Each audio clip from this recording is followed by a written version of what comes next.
ദൈവത്തിൻ്റെ പരിശുദ്ധമായ നാമത്തിന് മഹത്വമുണ്ടാകട്ടെ. ഇന്നത്തെ ഈ ക്ലാസ്സിനായിട്ട് കടന്നു വന്ന എല്ലാ ദൈവമക്കളെ ഓർത്ത് ദൈവത്തെ സ്തുതിക്കുന്നു. ഇന്നത്തെ ഈ ക്ലാസ്സിലേക്ക് നിങ്ങളേവരെയും ദൈവനാമത്തിൽ ഹാർദവുമായി സ്വാഗതം ചെയ്യുന്നു. ആയിട്ട് നാം പഠിക്കുവാനായിട്ട് ആഗ്രഹിക്കുന്ന പഠന വിഷയം പൗലോസിൻ്റെ ജീവിത സംഗ്രഹം എന്നുള്ള ഒരു വിഷയമാണ്. അപ്പോസ്തലനായ പൗലോസിൻ്റെ ജീവിത സംഗ്രഹം, ഇംഗ്ലീഷിന് ലൈഫ് ഓഫ് പോൾ എന്ന് നമുക്ക് പറയുവാനായിട്ട് കഴിയും. Life of Paul. പൗലോസിൻ്റെ ആളത്വവും പൗലോസിൻ്റെ പ്രവർത്തനവും അത് നാം ഏവരും പഠിക്കേണ്ടതായിട്ടുള്ള ഒരു പാഠ്യ വിഷയമാണ്. പ്രത്യേകിച്ച് നമുക്കറിയാം, പുതിയ നിയമത്തോടുകൂടെയാണ് ബൈബിൾ അതിൻ്റെ കാനോനികത പൂർത്തീകരണത്തിലേക്ക് വരുവാനായിട്ടിടയായി തീർന്നിട്ടുള്ളത്. അപ്പോൾ പുതിയ നിയമത്തിലെ എഴുത്തുകളൊക്കെ നല്ലൊരു ശതമാനം എഴുതുവാനായിട്ട് ഇടയായി തീർന്നത് അപ്പോസ്തലനായ പൗലോസാണ്. ലേഖനങ്ങളൊക്കെ എഴുതിയത് ആരാണ്? അപ്പോസ്തലനായ പൗലോസാണ്. അപ്പോൾ ഈ പൗലോസ് ആരാണെന്നും പൗലോസിനെ കുറിച്ച് വ്യക്തമായ ഒരു അറിവ്, പൗലോസ് അപ്പോസ്തലനെ കുറിച്ച് ഒരു ധാരണ നമുക്കില്ല എങ്കിൽ തീർച്ചയായും നമുക്ക് പുതിയ നിയമത്തെ അതിൻ്റെതായ നിലയിൽ പൂർണ്ണമായി മനസ്സിലാക്കുവാനായിട്ട് കഴിയുകയും. അതുകൊണ്ട് പുതിയ നിയമ പഠനത്തോടുള്ള ബന്ധത്തിൽ പൗലോസിൻ്റെ ദൈവശാസ്ത്രം, പൗലോസിൻ്റെ ജീവിതം, പൗലോസിൻ്റെ പരസ്യ ശുശ്രൂഷകൾ, പരസ്യ പ്രവർത്തനങ്ങൾ, പൗലോസിൻ്റെ ജീവിതത്തിൽ നിന്ന് നമുക്ക് അന്വർത്ഥമാക്കുവാൻ കഴിയുന്ന അനേക ആത്മീകമായ സത്യങ്ങൾ നമുക്ക് പഠിക്കുവാനായിട്ട് മുഖാന്തരമായി തീരുന്നത് ഈ വിഷയത്തിലൂടെയാണ്. അതുകൊണ്ട് പുതിയ നിയമ പഠനത്തോടുള്ള ബന്ധത്തിൽ വളരെയധികം പ്രാധാന്യം അർഹിക്കുന്ന ഒരു ക്ലാസ്സാണ് ഈ 2 ദിവസമായിട്ട് നമ്മൾ പഠിക്കുവാനായിട്ട് പോകുന്ന സബ്ജക്റ്റ് ലൈഫ് ഓഫ് പോൾ എന്ന് പറയുന്ന വിഷയം. ഒരുപക്ഷെ നമ്മൾ പൗലോസിനെ വലിയൊരാളായിട്ട് കാണുന്നുണ്ടായിരിക്കാം. ക്രിസ്തീയ വിശ്വാസികളൊക്കെയും തന്നെ പൗലോസിനെ വലിയ ഒരു വ്യക്തിത്വത്തിൻ്റെ ഉടമയായിട്ടാണ് കാണുന്നത്. നമുക്ക് ചില ബൈബിൾ സ്കൂളുകളിലൊക്കെ പോയി പഠിക്കുമ്പോൾ അവിടെയൊക്കെ പൗലോസിൻ്റെ പേര് പിന്നെയും പിന്നെയും ആവർത്തിച്ച് പ്രസംഗങ്ങളിലും ക്ലാസുകളിലും ഒക്കെ കേൾക്കുവാനായിട്ടിടയായിട്ട്. അതുപോലെ തന്നെ ക്രിസ്ത്യാനി ഉള്ളവർ പൗലോസിനെ അത് വലിയ വിലയുള്ളതായിട്ട് കാണുന്നില്ല എന്നുള്ളത് നാം മനസ്സിലാക്കേണ്ടതായിട്ടുള്ളതാണ്. അവർ ചിന്തിക്കുന്നത് പൗലോസ് മുഖാന്തരമാണ് ഈ മതം, ക്രിസ്തു മതം ഉണ്ടായത്. അപ്പോൾ പൗലോന്യ മതം എന്നുള്ള നിലയിൽ മുസ്ലിങ്ങളൊക്കെ ആ നിലയിൽ പറയുകയും ക്രിസ്തു മതത്തെ പൗലോസിൻ്റെ അടിസ്ഥാനത്തിലാണ് അത് ഉണ്ടായിട്ടുള്ളതെന്നുള്ള അപവാദങ്ങൾ പറയുകയും ചെയ്യുന്നതായിട്ട് ഞാനും പലപ്പോഴും കേട്ടിട്ടുണ്ട്. അപ്പോൾ നാം വളരെ പുതിയ നിയമത്തിൽ വളരെയധികം പ്രാധാന്യം അർഹിക്കുന്ന ഒരു വ്യക്തിത്വമാണ് അപ്പോസ്തലനായ പൗലോസ്. ഞാൻ നേരത്തെ ഓർപ്പിച്ചതുപോലെ തൻ്റെ ജീവിതത്തിൽ ദൈവം വരുത്തിയ വലിയ രൂപാന്തരം, അതാണ് പൗലോസിനെ ശ്രേഷ്ഠനായി, ഉന്നതനായി, വലിയവനായി മാറുവാനായിട്ടിടയായി തീർന്നിട്ടുള്ളത്. പൗലോസിനെ കുറിച്ചുള്ള പഠനം പ്രത്യേകിച്ച് നമുക്ക് കാണാനായിട്ട് കഴിയുന്നത് അപ്പോസ്തല പ്രവൃത്തികളുടെ പുസ്തകത്തിലാണ്. 28 പുസ്തകങ്ങൾ അടങ്ങിയ ഈ അപ്പോസ്തല പ്രവൃത്തികളുടെ പുസ്തകം ചരിത്ര പുസ്തകമായിട്ടാണ് എന്ത് ചെയ്യുന്നത്, അറിയപ്പെടുന്നത്. പ്രത്യേകിച്ച് ദൈവസഭയുടെ ചരിത്രം, അതിൻ്റെ വളർച്ച, അതിൻ്റെ പുരോഗമനം. അപ്പോൾ ദൈവസഭ വളരുവാനും ദൈവസഭ പുരോഗമിക്കുവാനും ഒക്കെ മുഖാന്തരമായി തീർന്നത്, അതിൽ നാം എല്ലാവരും ഒരുപോലെ കടപ്പെട്ടിരിക്കുന്നത് അപ്പോസ്തലനായ പൗലോസിനോടാണ്. കർത്താവായ യേശു ക്രിസ്തു ഈ ഭൂമിയിലായിരുന്നപ്പോൾ പറഞ്ഞു, ഞാൻ എൻ്റെ സഭയെ പണിയും. പാതാള ഗോപുരങ്ങൾ അതിനെ ജയിച്ചില്ല.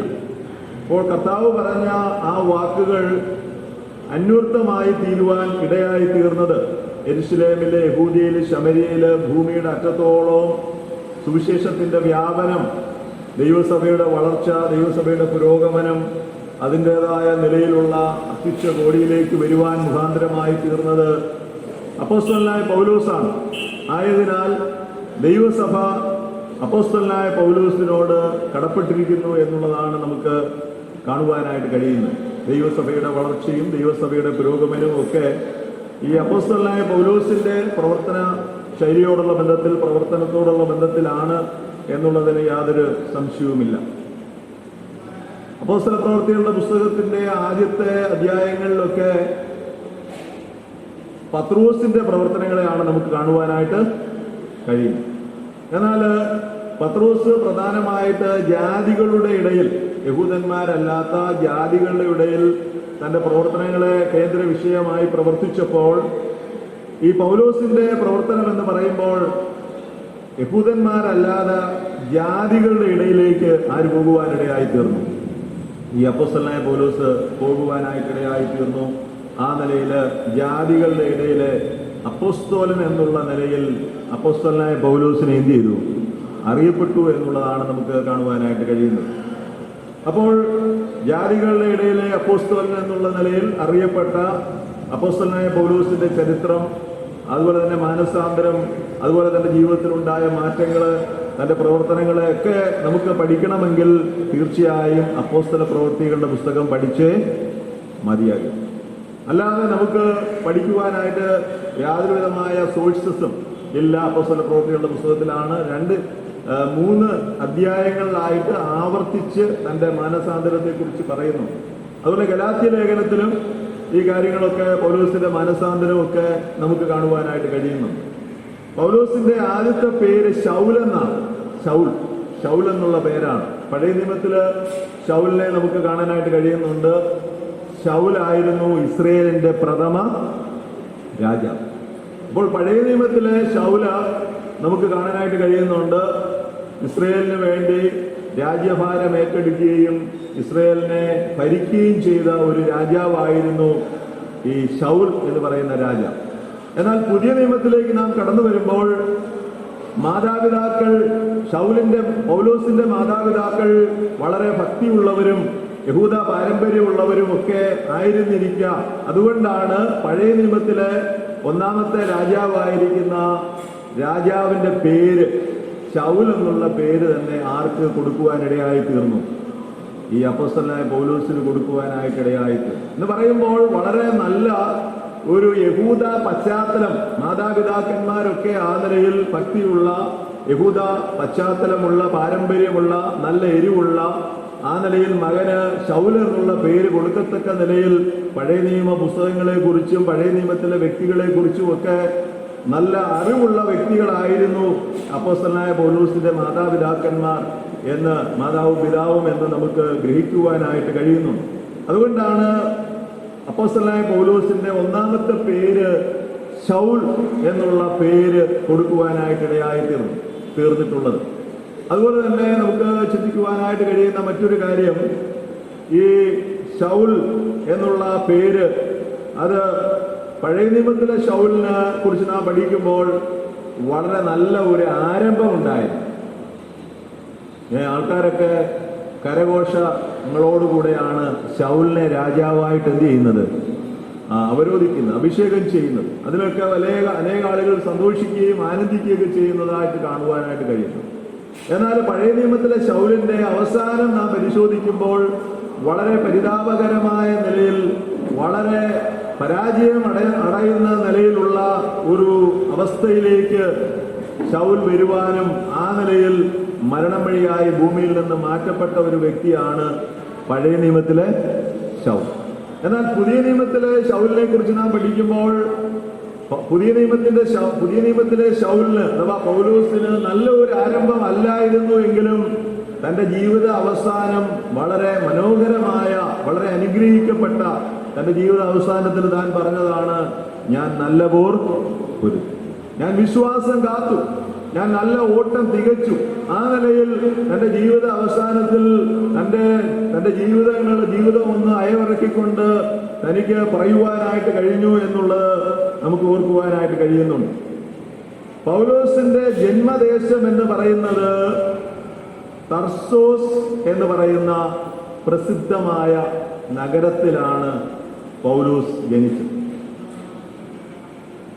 തർസോസ് എന്ന് പറയുന്നത്, പ്രത്യേകിച്ച് ഈ പൗലോസിനെ അറിയപ്പെട്ടിരുന്നത് തർസോസിലെ ശൗൽ, തർസോസ് എന്ന് പറയുന്ന ആ പട്ടണത്തിൽ, അത് നഗരമാണ്, വളരെ പ്രസിദ്ധമായൊരു നഗരമാണ്. ആ പ്രദേശത്താണ് അപ്പോസ്തലനായ പൗലോസ് ജനിക്കുവാനായിട്ട് ഇടയായിത്തീർന്നത്. AD 1 ഈ പൗലോസ് ജനിച്ചതെന്നാണ് ഒരു ഏകദേശം കണക്ക് ആ നിലയിൽ പറയുന്നത്. വേദ പഠിതാക്കന്മാരുടെ അഭിപ്രായത്തിൽ AD 1 ഈ അപ്പോസ്തലനായ പൗലോസ് ജനിച്ചത്. അതുപോലെ തന്നെ ഈ പൗലോസ് ജനനം കൊണ്ട് തന്നെ ഒരു റോമ പൗരനായിട്ടാണ് എന്ത് ചെയ്യുന്നത്, ജനിക്കുന്നത്. മറ്റുള്ളവരൊക്കെ ഒരുപക്ഷെ ആ പൗരത്വം വിലയ്ക്ക് വാങ്ങിയപ്പോൾ അപ്പോസ്തലനായ പൗലോസ് റോമ പൗരനായിട്ട് തന്നെ പിന്നീടുള്ള തൻ്റെ ആ വാദ സമയത്തൊക്കെ, ട്രയലിന്റെ സമയത്തൊക്കെ, ഞാൻ ജന്മം കൊണ്ടാണ് റോമ പൗരനായിരിക്കുന്നത്, എന്നെ വിസ്തരിക്കാതെ ശിക്ഷ വിധിക്കുവാൻ പാടില്ല എന്നുള്ള നിലയിൽ അപ്പോസ്തലനായ പൗലോസ് എന്ത് ചെയ്യുന്നുണ്ട്, പറയുന്നതായിട്ട് നമുക്ക് കാണുവാനായിട്ട് കഴിയുന്നു. അപ്പോൾ ജനിച്ചപ്പോൾ തന്നെ റോമ പൗരനായി ജനിച്ച വ്യക്തിയായിരുന്നു ഈ അപ്പോസ്തലനായ പൗലോസ്. അപ്പോൾ പൗലോസിന്റെ ജന്മദേശം തർസോസ് എന്നുള്ളതാണ്. AD 1 അപ്പോസ്തലനായ പൗലോസ് ജനിക്കുവാനിടയായി തീർന്നിട്ടുള്ളത്. റോമ പൗരനായിട്ട് തന്നെയാണ് അപ്പോസ്തലനായ പൗലോസ് ജനിച്ചത്. എന്ന് മാത്രമല്ല, അദ്ദേഹം ഒരു എബ്രായനും അതുപോലെ തന്നെ ബെന്യാമീൻ ഗോത്രക്കാരനുമായി. ഫിലിപ്പിയ ലേഖനത്തില് 3-ാം അധ്യായത്തിൽ അത് കാണുവാനായിട്ട് കഴിയുന്നുണ്ട്. നമുക്കറിയാം, ഇസ്രായേൽ മക്കൾ തന്നെ മറ്റ് ജാതീയമായ പശ്ചാത്തലമൊക്കെ അവർക്ക് കടന്നുകൂടിയിട്ടുണ്ട്. പഴയ നിയമ പുസ്തകമൊക്കെ പഠിക്കുമ്പോൾ നമുക്കറിയാവുന്നുണ്ട്, ഈജിപ്തിലായിരുന്നപ്പോൾ ആ ഈജിപ്തിൻ്റെതായ ആ ലോകമയത്വമൊക്കെ അവരിലേക്ക് പ്രവേശിച്ചു. പിന്നീട് എസ്രയുടെ കാലത്ത്, നെഹമ്യയുടെ കാലത്ത്, അതുപോലെയുള്ള ആ കാലയളവിലൊക്കെ നമുക്കറിയാം, ഈ ശമരിയ എന്ന് പറയുന്ന ജാതിയൊക്കെ അവരുടെ ഇടയിലേക്ക് പ്രവേശിക്കുവാനിടയായി തീർന്നു. ഈ വടക്കേ രാജ്യം തന്നെ ഇല്ലാതായി തീരത്തക്ക നിലയിൽ അവരുടെ ഐഡന്റിറ്റി, ഇസ്രായേൽ മക്കൾ എന്നുള്ള നിലയിലുള്ള ഐഡന്റിറ്റിയൊക്കെ നഷ്ടപ്പെടുവാനിടയായി തീർന്നു. മറ്റ് ജാതീയ വിഭാഗങ്ങളൊക്കെ നടത്തുവാനായിട്ട്, ഇസ്രായേൽ മക്കൾ അല്ലാത്തവരുമായിട്ടുള്ള വിവാഹ ബന്ധത്തിലേക്കൊക്കെ അവർ വരുവാനിടയായി തീർന്നു. നെഹമ്യയുടെ പുസ്തകം, എസ്രായുടെ പുസ്തകമൊക്കെ പഠിക്കുമ്പോൾ അത് കാണുവാനായിട്ട് കഴിയുന്നുണ്ട്. എന്നാൽ പൗലോസിനെ കുറിച്ച് നമുക്ക് വ്യക്തമായി പറയുവാനായിട്ട് കഴിയുന്നുണ്ട്, ബെന്യാമീൻ ഗോത്രക്കാരൻ, എബ്രായനായിരുന്നു. അതുപോലെ തന്നെ തന്റെ വിദ്യാഭ്യാസത്തെക്കുറിച്ച്, പഠനത്തെക്കുറിച്ച് നാം പഠിക്കുമ്പോൾ ഗമാലിയേലിന്റെ പാദപീഠത്തിലിരുന്ന് ദൈവവചനം പഠിച്ച, ന്യായപ്രമാണം പഠിച്ച ഒരു വ്യക്തിയായിരുന്നു ആര്? ഈ പൗലോസ്. അപ്പോസ്തല പ്രവൃത്തികളുടെ പുസ്തകം 5-ാം അധ്യായത്തിൽ ഈ ഗമാലിയേലിനെ കുറിച്ച് പല കാര്യങ്ങൾ പറയുന്നുണ്ട്. എല്ലാവർക്കും സമ്മതനായിട്ടുള്ള ഒരു ഉപദേഷ്ടാവായിരുന്നു ആര്? ഈ ഗമാലിയൽ. അദ്ദേഹത്തിന്റെ ഒരു അഭിപ്രായമാണ്, ഇത് ദൈവികമെങ്കിൽ എന്ത് ചെയ്യും? നിലനിൽക്കും. ഇത് മാനുഷികമെങ്കിൽ എന്ത് ചെയ്യും? ദൈവസഭ നശിച്ചു പോകും. അത് കേട്ടപ്പോൾ എല്ലാവർക്കും അത് സമ്മതമായി തീർന്നു. കാര്യം അദ്ദേഹത്തിന്റെ പഠിപ്പീരുകൾ ആ കാലയളവില് സമ്മതിക്കത്തക്ക നിലയിലുള്ള, എല്ലാവരും അംഗീകരിക്കത്തക്ക നിലയിലുള്ള സമ്മതനായ ഒരു ഉപദേഷ്ടാവായിരുന്നു ഈ ഗമാലിയേൽ. ഇത് മാത്രമല്ല, ഈ ഗമാലിയലിനെ കുറിച്ച് പറഞ്ഞിരിക്കുന്നത് തന്റെ കാലശേഷം ആ ഇസ്രയേലിന്റെ ആ ന്യായപ്രമാണം ശരിയായ നിലയിൽ ഉപദേശിക്കുന്ന കാലയളവിനൊരു സമാപ്തിയിലേക്ക് വന്നു എന്നുള്ളതാണ് വേദപഠിതാക്കളൊക്കെ അഭിപ്രായപ്പെടുന്നത്. അപ്പോൾ വളരെ ശ്രേഷ്ഠനായ, മാന്യനായ ഉപദേഷ്ടാവായിരുന്ന, വളരെ ബഹുമാന്യം അർഹിക്കുന്ന ഈ വ്യക്തിയുടെ പാദപീഠത്തിലിരുന്നാണ് ദൈവവചനവും ന്യായപ്രമാണമൊക്കെ തനിക്ക് പഠിക്കുവാനുള്ള ഭാഗ്യം ലഭിച്ചത്. ഇത് മാത്രമല്ല, ഗലാത്യ ലേഖനം 1-ാം അധ്യായം, ഫിലിപ്പിയ ലേഖനം 3-ാം അധ്യായം അതിന്റെ 5 മുതൽ 6 വരെയുള്ള വാക്യം, അതുപോലെ കൊരിന്ത്യ ലേഖനത്തിലൊക്കെ നമുക്ക് മനസ്സിലാക്കുവാനായിട്ട് കഴിയുന്നുണ്ട് പൗലോസിന്റെ മറ്റു പല പ്രത്യേകത, തന്റെ യോഗ്യതകളെ നമുക്ക് കാണുവാനായിട്ട് കഴിയുന്നു. അപ്പോൾ ഇതൊക്കെയും പൗലോസിന്റെ വ്യക്തിത്വം, പൗലോസ് ആരാണ് എന്ന് വെളിവാക്കുന്ന കാര്യങ്ങളാണ്. പലപ്പോഴും നമ്മൾ പൗലോസിനെ കൂടുതലായിട്ട് പറയുമ്പോൾ ഒരുപക്ഷെ ക്രിസ്തുവിനെ നമ്മൾ അങ്ങ് മറക്കുവാനായിട്ട് ഇടയായി തീരാൻ സാധ്യതയുണ്ട്. പക്ഷെങ്കിൽ എന്തുകൊണ്ടാണ് പൗലോസ് ശ്രേഷ്ഠനായി തീരുവാനിടയായി തീർന്നത്, ഉന്നതനായി തീരുവാനിടയായി തീർന്നത് എന്ന് നാം ചിന്തിക്കേണ്ടതായിട്ടുണ്ട്. ചില ആൾക്കാരൊക്കെ എന്നോട് പറയുന്നുണ്ട്, ക്രിസ്തു പറഞ്ഞതൊന്നും പറയത്തില്ല, പിന്നെ പൗലോസ് പറഞ്ഞതേ ചിലരൊക്കെ എന്ത് ചെയ്യും, പറയും. ചില സഭകളോടുള്ള ബന്ധത്തിൽ എന്നോട് പറഞ്ഞതാണ്, ക്രിസ്തു പറഞ്ഞതിനേക്കാൾ കൂടുതൽ ആർക്ക് പ്രാധാന്യം കൊടുക്കുമെന്ന്, പൗലോസിന് പ്രാധാന്യം കൊടുക്കുമെന്ന് എന്നോട് ഇങ്ങനെ പറയുവാനായിട്ടിടയായി തീർന്നു. എന്നാൽ പൗലോസിനെ പൗലോസാക്കി തീർത്തതും പൗലോസിന്റെ ജീവിതത്തെ രൂപാന്തരപ്പെടുത്തിയതും ഞാൻ പൗലോസിനെ കൂടുതലായിട്ട് പറയുമ്പോഴും പൗലോസ് വലിയ ആളാണെന്ന് ഒരുപക്ഷെ പറയുമ്പോഴും തന്നെ വലിയവനാക്കി തീർത്തത്, തന്നെ ശ്രേഷ്ഠനാക്കി തീർത്തത്, തന്നെ ഉന്നതനാക്കി തീർത്തത് കർത്താവായ യേശു ക്രിസ്തുവിന്റെ ദർശനമാണ്. അല്ലാതെ തന്റെ കഴിവുകളോ തനിക്ക് ജന്മനാ സിദ്ധിച്ച തനിക്ക് തന്നെ താൻ തന്നെ ഏതെങ്കിലും പ്രത്യേക പഠനത്തിലൂടെയോ ആർജിച്ച കഴിവുകളോ അല്ലെങ്കിൽ ആ നിലയിലുള്ള ശ്രേഷ്ഠമായിട്ടുള്ള കാര്യങ്ങളോ അല്ല. ഈ കാര്യം തന്നെ അപ്പോസ്തലനായ പൗലോസ് പറയുന്നുണ്ട്, ഞാൻ ലാഭമായി കരുതിയതൊക്കെ ക്രിസ്തു നിമിത്തം ചേർന്നു. തനിക്ക് ലോകപരമായി പ്രശംസിക്കുവാനായിട്ട് അനേക കാര്യങ്ങളുണ്ട്. പക്ഷെങ്കിൽ താൻ അതൊന്നും വലിയ കാര്യമായിട്ട് കാണാതെ ക്രിസ്തുവിനെ നേടണം, ക്രിസ്തുവിനെ അറിയണം, അതുപോലെ തന്നെ ക്രിസ്തുവിൽ ഇരിക്കണം, അവന്റെ കഷ്ടാനുഭവങ്ങളുടെ കൂട്ടായ്മയെ തിരിച്ചറിയണം, അതുപോലെ തന്നെ അവന്റെ പുനരുത്ഥാനത്തിന്റെ ശക്തിയെ അറിയണം. അപ്പോൾ ആ നിലയിൽ ക്രിസ്തുവുമായിട്ടുള്ള താദാത്മ്യത്തിലാണ്, ഏകീഭവിച്ചുള്ള അനുഭവത്തിലാണ് അപ്പോസ്തലനായ പൗലോസ് ശ്രേഷ്ഠനായി തീരുവാനിടയായി തീർന്നിട്ടുള്ളത്. അപ്പോൾ ആ കാര്യം നാം മനസ്സിലാക്കേണ്ടതായിട്ടുണ്ട്.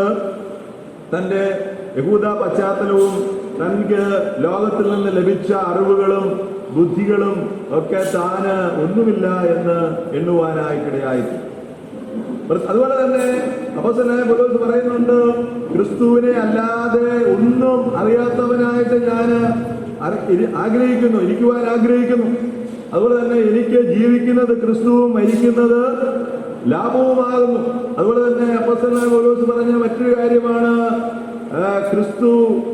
ക്രിസ്തുവിന്റെ ഞാനോ ക്രൂശിക്കപ്പെട്ട ക്രിസ്തുവിനെ എന്ത് ചെയ്യുന്നു, പ്രസംഗിക്കും. അപ്പോൾ പൗലോസിനെ പൗലോസാക്കി മാറ്റിയത്, പൗലോസിനെ ഉന്നതനാക്കി മാറ്റിയത്, പൗലോസ് ഇന്ന് നാം പഠിക്കുമ്പോൾ വലിയവനാണെന്ന് നാം പഠിക്കുമ്പോൾ അതിന്റെ പിന്നിൽ കർത്താവായ യേശു ക്രിസ്തുവിനെ കുറിച്ചുള്ള ദർശനം, ക്രിസ്തു ആരാണെന്ന് ശരിയായ നിലയിൽ മനസ്സിലാക്കിയത് കൊണ്ടാണ് ആ നിലയിൽ അപ്പോസ്തലനായ പൗലോസിന് ആ ഉന്നതമായ നിലവാരത്തിലേക്ക് കടന്നു വരുവാനായിട്ടിടയായിട്ടുണ്ട്.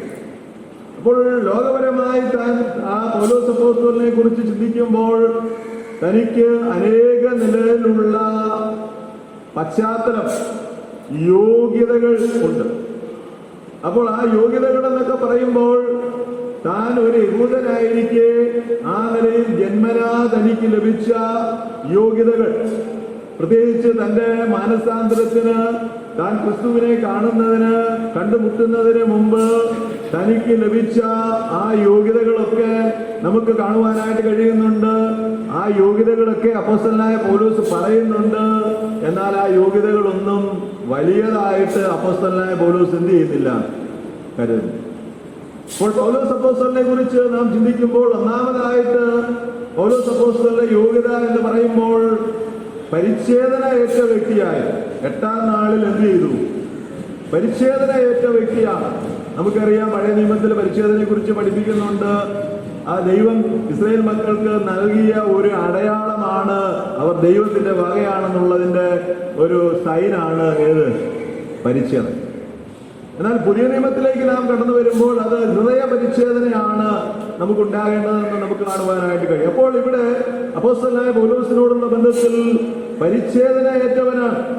രണ്ടാമതായിട്ട് ഇസ്രായേൽ ജാതിക്കാരനാണ്. ഞാൻ നേരത്തെ ഓർപ്പിച്ചതുപോലെ ആ ബാബിലോണിയ ആ പശ്ചാത്തലത്തിലൂടെയോ അല്ലെങ്കിൽ ഈജിപ്തിന്റെ പശ്ചാത്തലത്തിലൂടെയോ അല്ലെങ്കിൽ അസീറിയക്കാരുമായിട്ടുള്ള വിവാഹ ബന്ധത്തിലൂടെയൊക്കെ ഉണ്ടായ ഒരു വ്യക്തി ആയിരുന്നില്ല അപ്പോസ്തലനായ പൗലോസ്. തികച്ചും താൻ ഒരു ബെന്യാമീൻ ഗോത്രക്കാരനായി, ഇസ്രായേൽ ജാതിക്കാരനായി ആ നിലയിൽ തനിക്ക് ആ ഭക്തരായ മാതാപിതാക്കന്മാരിൽ നിന്ന് ജനിച്ച ഒരു വ്യക്തിയായിരുന്നു ആര്, ഈ അപ്പോസ്തലനായ പൗലോസ്. അപ്പോൾ ബെന്യാമീൻ ഗോത്രക്കാരനായിരുന്നു, എബ്രായരിൽ നിന്ന് ജനിച്ച എബ്രായനാണ്.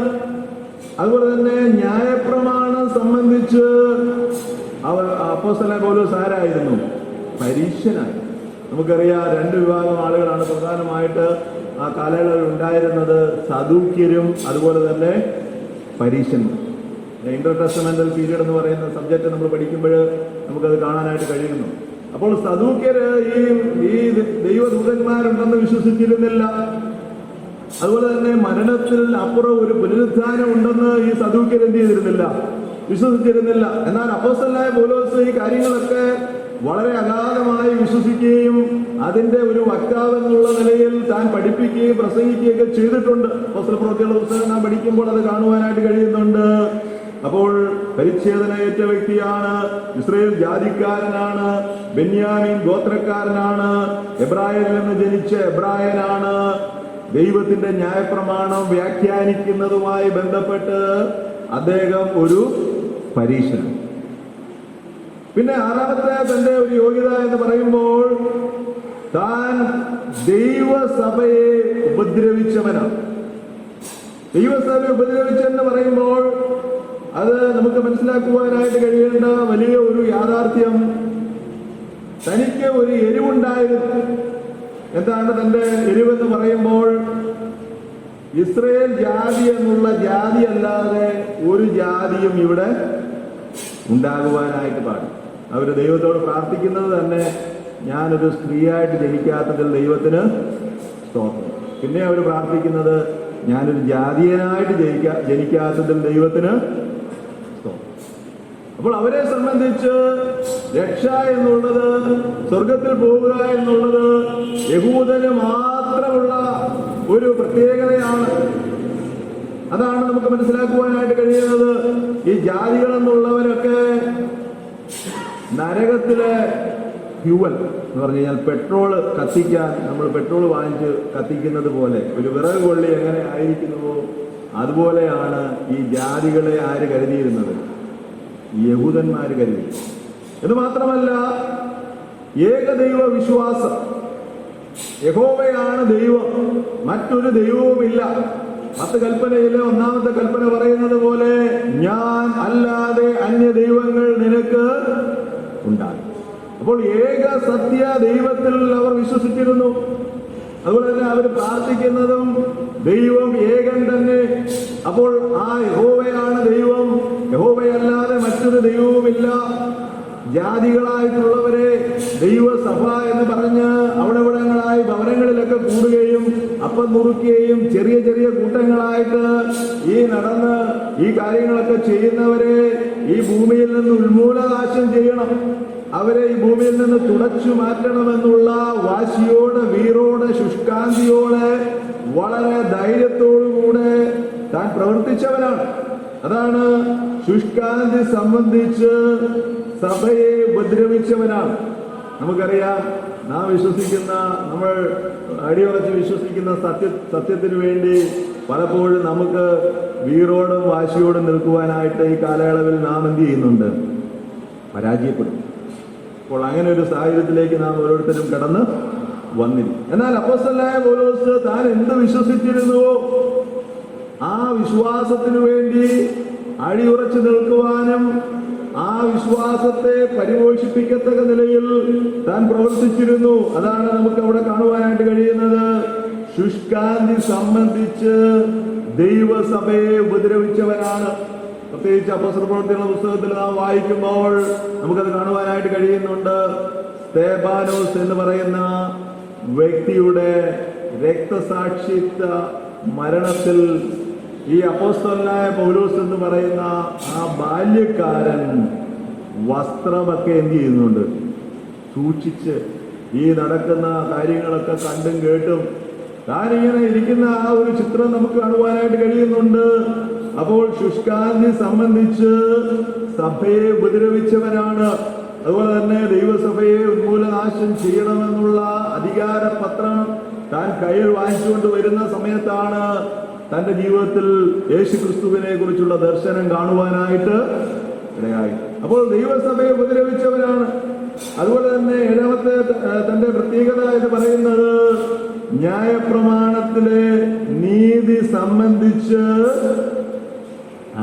എന്ന് പറയുമ്പോൾ, ന്യായപ്രമാണ പ്രകാരം തന്റെ ജീവിതത്തിൽ യാതൊരുവിധമായ കുറ്റങ്ങളോ കുറവുകളോ പരസ്യമായിട്ട് ആർക്കും തന്നെ കണ്ടുപിടിച്ച് തന്നെ വിസ്തരിക്കുവാനോ അല്ലെങ്കിൽ ആ നിലയിലേക്ക് യാതൊന്നും തൻ്റെ ജീവിതത്തിൽ ഉണ്ടായിട്ടില്ല എന്നുള്ളതാണ് നമുക്ക് കാണുവാനായിട്ട് കഴിയും. അപ്പോൾ തൻ്റെ ജീവിതത്തിന്റെ പ്രത്യേകത, ഒന്നാമത് 8-ാം നാളിൽ പരിച്ഛേദനയേറ്റവനാണ്, ഇസ്രായേൽ ജാതിക്കാരനാണ്, ബെന്യാമീൻ ഗോത്രക്കാരനാണ്, എബ്രായരിൽ നിന്ന് ജനിച്ച എബ്രായനാണ്, ന്യായപ്രമാണം സംബന്ധിച്ച് പരീശനാണ്, ശുഷ്കാന്തി സംബന്ധിച്ച് സഭയെ ഉപദ്രവിച്ചവനാണ്, ന്യായപ്രമാണത്തിലെ നീതി സംബന്ധിച്ച് അനന്യനായിട്ടുള്ള വ്യക്തിയായിരുന്നു ആര്?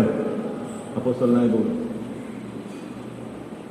അപ്പോൾ ആ നിലയിൽ താൻ ജനിച്ചത് തർസോസ് എന്ന് പറയുന്ന നഗരത്തിലാണ്. അതുപോലെ തന്നെ പഠിച്ചത് എവിടെയാണെന്ന് അറിയാമോ? സിനഗോഗുകളിലാണ് താൻ തനിക്കുള്ള പ്രഥമ വിദ്യാഭ്യാസം തനിക്ക് ലഭിക്കുവാനായിട്ട് ഇടയായിട്ട്. പിന്നെ തന്റെ പഠനത്തിന് ശേഷം ഈ അപ്പോസ്തലനായ പൗലോസ് യെരുശലേമിലെ പഠനം കഴിഞ്ഞ ശൗൽ താന് തർസോസിലേക്ക് മടങ്ങുവാനായിട്ടിടയായിട്ട്. ആ തർസോസിലേക്ക് താൻ ചെന്ന് തർസോസിലെ സിനഗോഗുകളിലെ കില്ലിക്യ പ്രദേശത്തെ മറ്റു സിനഗോഗുകളിലും യഹൂദ മതപ്രമാണങ്ങൾ പ്രസംഗിച്ചും അതുപോലെ തന്നെ പഠിപ്പിച്ചൊക്കെ താൻ ഇങ്ങനെ മുമ്പോട്ട് പോവുകയായിരുന്നു. പ്രത്യേകിച്ച് താൻ അറിഞ്ഞ വിശ്വാസത്തിനു വേണ്ടി, താൻ മുറുകെ പറ്റിയ ആ വലിയ ആ ഉപദേശത്തിനു വേണ്ടി, ഞാൻ നേരത്തെ ഓർപ്പിച്ചതുപോലെ യഹോവയാണ് ദൈവം, യഹോവയല്ലാതെ മറ്റൊരു ദൈവവുമില്ല, ഈ പിതാവ് പുത്രൻ പരിശുദ്ധാത്മാവ് അങ്ങനെ പറയുന്ന 3 ദൈവങ്ങളില്ല, ഏകനാണ്, അത് യഹോവ മാത്രമാണ് ദൈവം എന്നുള്ള ആ പഠിപ്പീരുകൾ താൻ പഠിപ്പിച്ച് ഗ്രഹിപ്പിച്ച്, പ്രത്യേകിച്ച് സിനഗോഗ് എന്ന് പറയുമ്പോൾ അത് യഹൂദന്മാരുടെ പള്ളിയാണ്. യഹൂദന്മാരുടെ പള്ളി എന്നാണ് പുതിയ നിയമത്തിൽ എന്ത് ചെയ്യുന്നത് പറയും. അപ്പോൾ ദൈവത്തെ ആരാധിക്കുവാനും അവർക്ക് യാഗങ്ങൾ അർപ്പിക്കുവാനും ആലയം എന്ന് പറയുന്നത് എവിടെ മാത്രമേ ഉള്ളൂ? യെരുശലേമിൽ മാത്രമേ ഉള്ളൂ. അത് പിന്നീട് തകർക്കപ്പെടുവാനും യാഗങ്ങളൊക്കെ നിൽക്കുവാനും ഇടയായി തീർന്നു. എന്നാൽ ചിതറിപ്പാർക്കുന്നവർ എന്നുള്ള പേര് യഹൂദന്മാർക്ക് ലഭിക്കുവാനിടയായി തീർന്നു. ആ ചിതറിപ്പാർത്തവര് എന്ത് ചെയ്തു? പോയ സ്ഥലങ്ങളിലൊക്കെ എന്ത് ചെയ്യുവാനിടയായി തീർന്നു? എന്ത് ചെയ്യാനിടയായി തീർന്നു? സിനഗോഗുകൾ, പള്ളികൾ. കേരളത്തിലും മട്ടാഞ്ചേരിയിലൊക്കെ നമുക്കത് കാണാനായിട്ട് കഴിയുന്നു. അപ്പോൾ ആ കാര്യങ്ങൾ നമ്മളവിടെ പോകുന്നെങ്കിൽ അവിടെ ഒരു സിനഗോഗിന്റെ ഒരു പള്ളി പ്രമാണിയുണ്ട്. അതുപോലെ തന്നെ അവിടെ ദൈവവചനത്തിന്റെ ചുരുളുകളൊക്കെ ഇങ്ങനെ അവിടെ ഉണ്ട്. ഒരു ഗസ്റ്റായിട്ട് ആരെങ്കിലും യഹൂദന് വരുന്നുവെങ്കിൽ അവനെ പഠിപ്പിക്കുവാൻ, പ്രസംഗിക്കുവാനും പഠിപ്പിക്കുവാനും ഒക്കെയുള്ള അവസരമുണ്ട്. സിനഗോഗിലെ കാര്യങ്ങൾ തന്നെ 3ആയിട്ടാണ് തരംതിരിച്ചിരിക്കുന്നത്. ആദ്യത്തെ സെക്ഷൻ എന്ന് പറഞ്ഞാൽ പ്രാർത്ഥനയാണ്, രണ്ടാമത്തെ സെക്ഷൻ എന്ന് പറഞ്ഞു കഴിഞ്ഞാൽ ദൈവവചനം ഇങ്ങനെ പാരായണമാണ്, മൂന്നാമത്തെ സെക്ഷൻ എന്ന് പറഞ്ഞു കഴിഞ്ഞാൽ ആ പാരായണം ചെയ്ത ആ വാക്യത്തിന്റെ അടിസ്ഥാനത്തിലുള്ള പഠിപ്പീരുകളാണ്, ടീച്ചിങ്ങാണ്. അപ്പോൾ ഈ 3 നിലയിലാണ് ഈ അവരുടെ ആ സിനഗോഗുകളിൽ നടക്കുവാനിടയായി തീർന്നിട്ടുള്ളത്.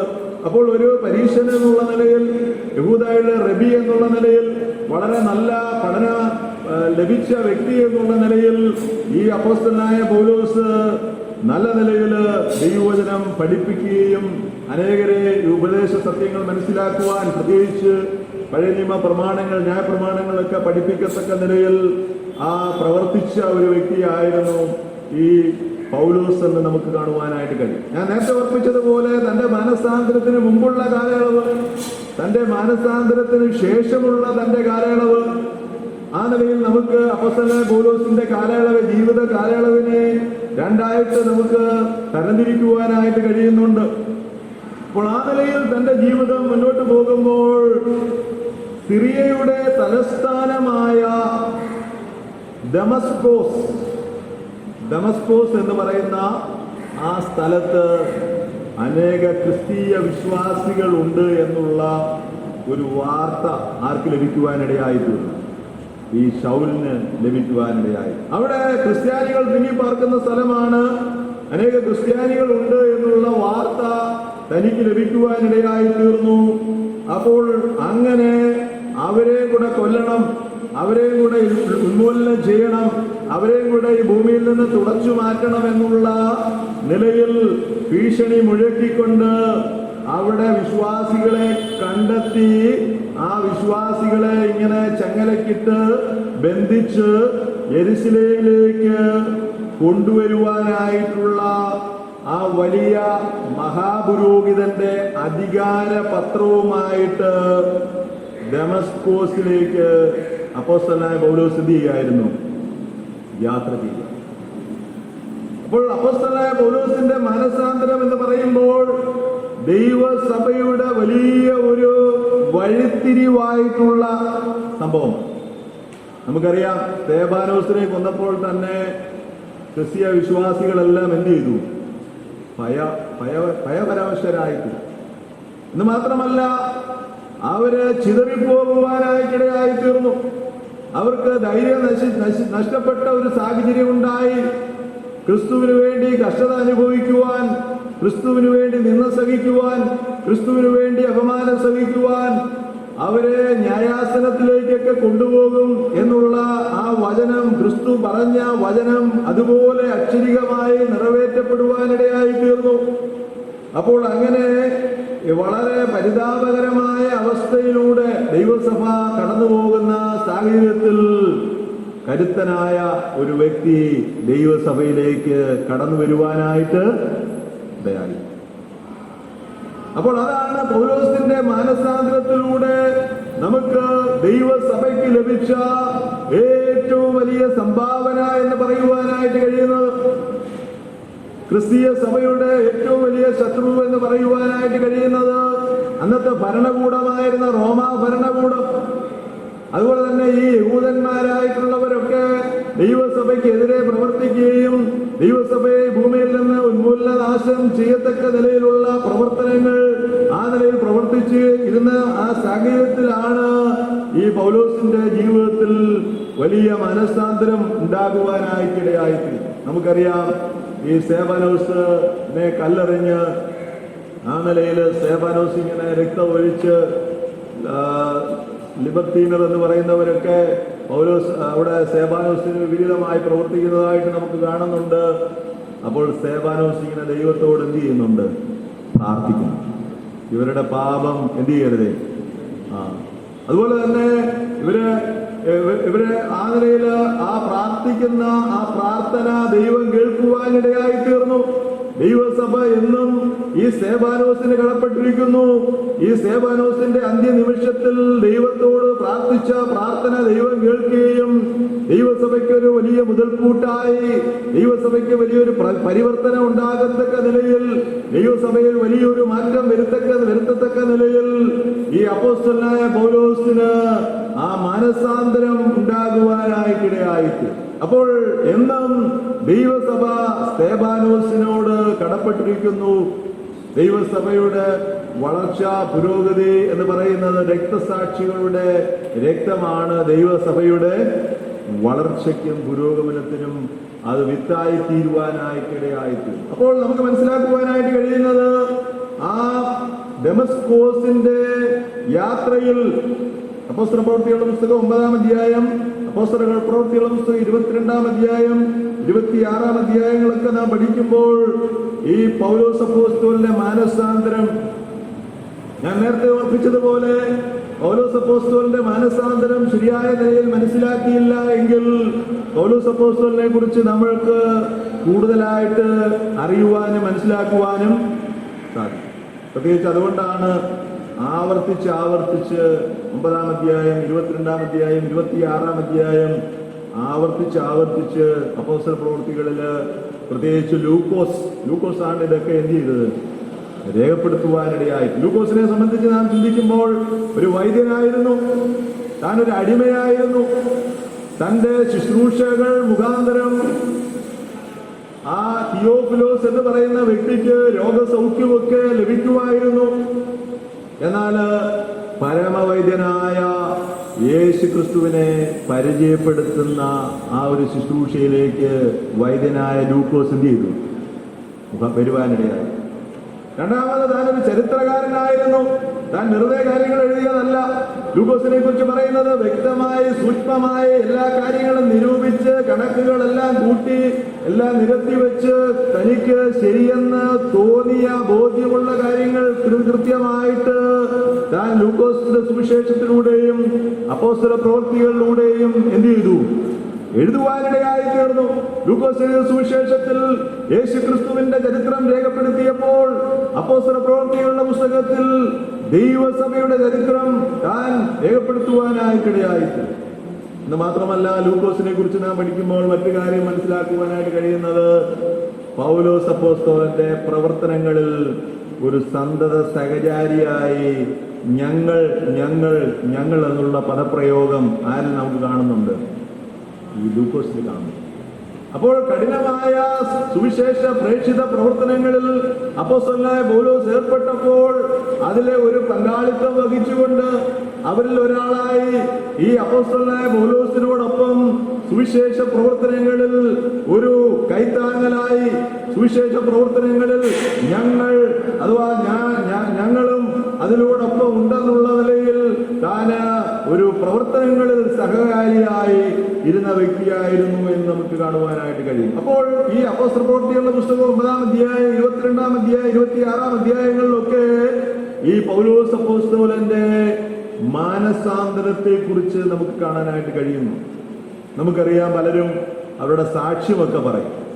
ഞാനും പലരുടെയും സാക്ഷ്യമൊക്കെ കേട്ടിട്ടുണ്ട്. പക്ഷെങ്കിൽ പറഞ്ഞു വരുമ്പോൾ അവരുടെ ജീവിതത്തിൽ ഒരു മാനസാന്തരം ഉണ്ടായ കാര്യം പലപ്പോഴും അവരെന്ത് ചെയ്യത്തില്ല, പറയും.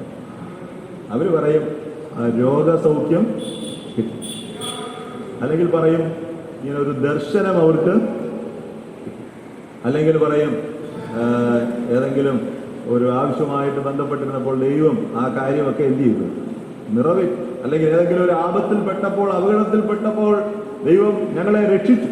അപ്പോൾ ശരിയായ മാനസാന്തരം എന്താണെന്ന് അത് പലപ്പോഴും അത് പബ്ലിക്കായിട്ടോ അത് പറയുവാനോ കഴിയാത്ത ഒരു സാഹചര്യമാണ്. എന്നാൽ ഈ അപ്പോസ്തലനായ പൗലോസിന്റെ ജീവിതം നാം പഠിക്കുമ്പോൾ ആവർത്തിച്ച് തനിക്ക് പറയാനായിട്ട് കഴിയുന്നത്, എന്റെ ജീവിതത്തിൽ ശരിയായ നിലയിലുള്ള ഒരു രൂപാന്തരം സംഭവിച്ചു. പൈസ കിട്ടുന്നതോ ചില കാര്യങ്ങൾ നടക്കുന്നതോ അല്ലെങ്കിൽ നമ്മളെ മരണത്തിൽ നിന്ന് രക്ഷിക്കുന്നതോ അല്ല. അതിലപ്പുറമായി പാപത്തിൽ ജനിച്ച മനുഷ്യൻ, പാപത്തിൽ ജീവിക്കുന്ന മനുഷ്യൻ, പാപത്തിന്റെ സ്വാധീനത നിറഞ്ഞ ഈ ലോകത്തിൽ ഒരു ശരിയായ മാറ്റം, രൂപാന്തരം ക്രിസ്തു ദർശനത്തിലൂടെ സാധിക്കുക എന്നുള്ളതാണ് ശരിയായ മാനസാന്തരം എന്ന് പറയുന്നത്. അപ്പോൾ ഇവിടെ അപ്പോസ്തലനായ പൗലോസിന്റെ ജീവിതത്തിൽ പൗലോസ് പിന്നെയും അത് ആവർത്തിച്ച് പറയുമ്പോൾ തനിക്കുള്ള ഒരുപക്ഷെ ജഡത്തിന്റെ ശൂലമുണ്ടായിരുന്നു, മറ്റു പല കാര്യങ്ങൾ തനിക്ക് പറയാനായിട്ട് ഉണ്ട്. ആ നിലയിലുള്ള അനുഭവ സമ്പത്തുള്ള വ്യക്തിയാണ്. ഇതൊന്നുമല്ല അപ്പോസ്തലനായ പൗലോസ് പറയുന്നത്. ആ യാത്രയിൽ തന്റെ ജീവിതത്തിൽ ക്രിസ്തു ദർശനം ലഭിക്കുവാനായിട്ടിടയായി.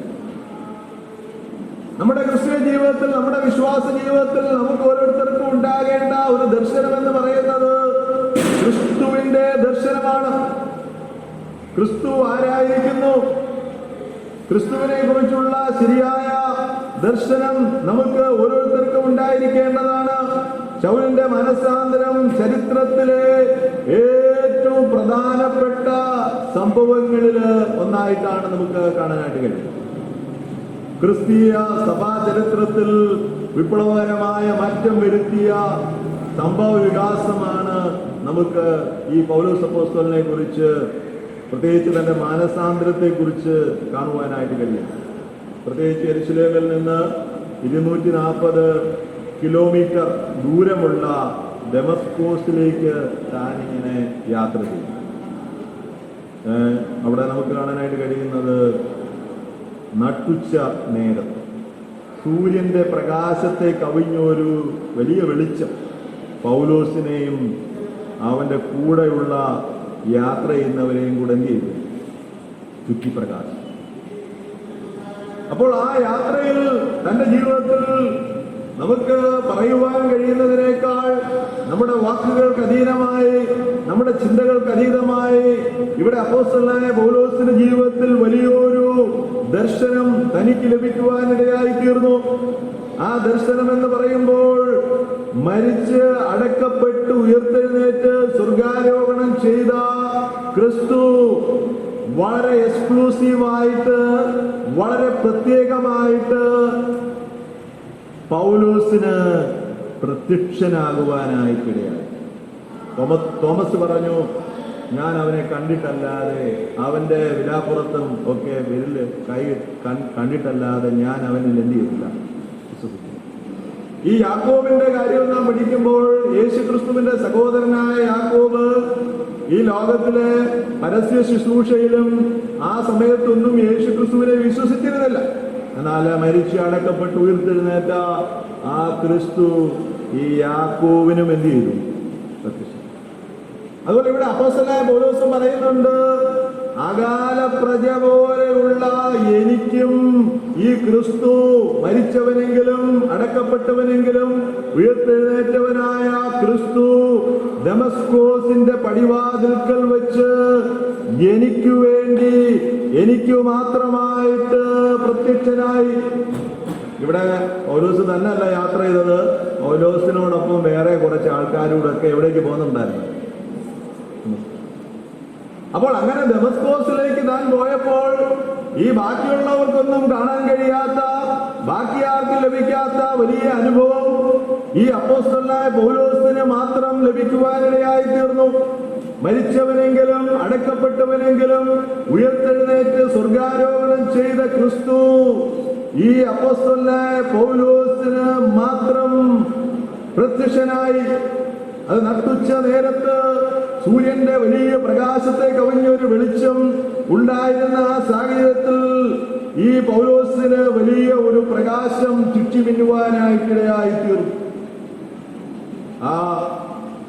ആ വെളിച്ചത്തിന് മുമ്പിൽ, ആ വലിയ ശക്തിയുടെ മുമ്പിൽ പൗലോസ് അപ്പോസ്തലൻ അവിടെ നിലത്തെന്ത് ചെയ്തു? തനിക്ക് മുമ്പോട്ട് പോകുവാൻ കഴിയാത്ത നിലയിലുള്ള വലിയ അനുഭവം തന്റെ ജീവിതത്തിൽ നേരിടേണ്ടതായിട്ട് വന്നു. അപ്പോൾ അവിടെ ഒരു ചോദ്യം നമുക്ക് കാണാനായിട്ട് കഴിയുന്നത്, അത് വളരെ പ്രസക്തമായിട്ടുള്ള ഒരു ചോദ്യമാണ്. ശൗലേ, ശൗലേ, നീ ഉപദ്രവിക്കുന്നത്. പഴയ പൗലോസിന്റെ പഴയ പേരെന്താണ്? ശൗലെന്നുള്ളത്. അപ്പോൾ ആ പേര് വിളിച്ചുകൊണ്ട് വളരെ വ്യക്തമായി ശൗലിനോട് കർത്താവ് സംസാരിക്കുന്നു.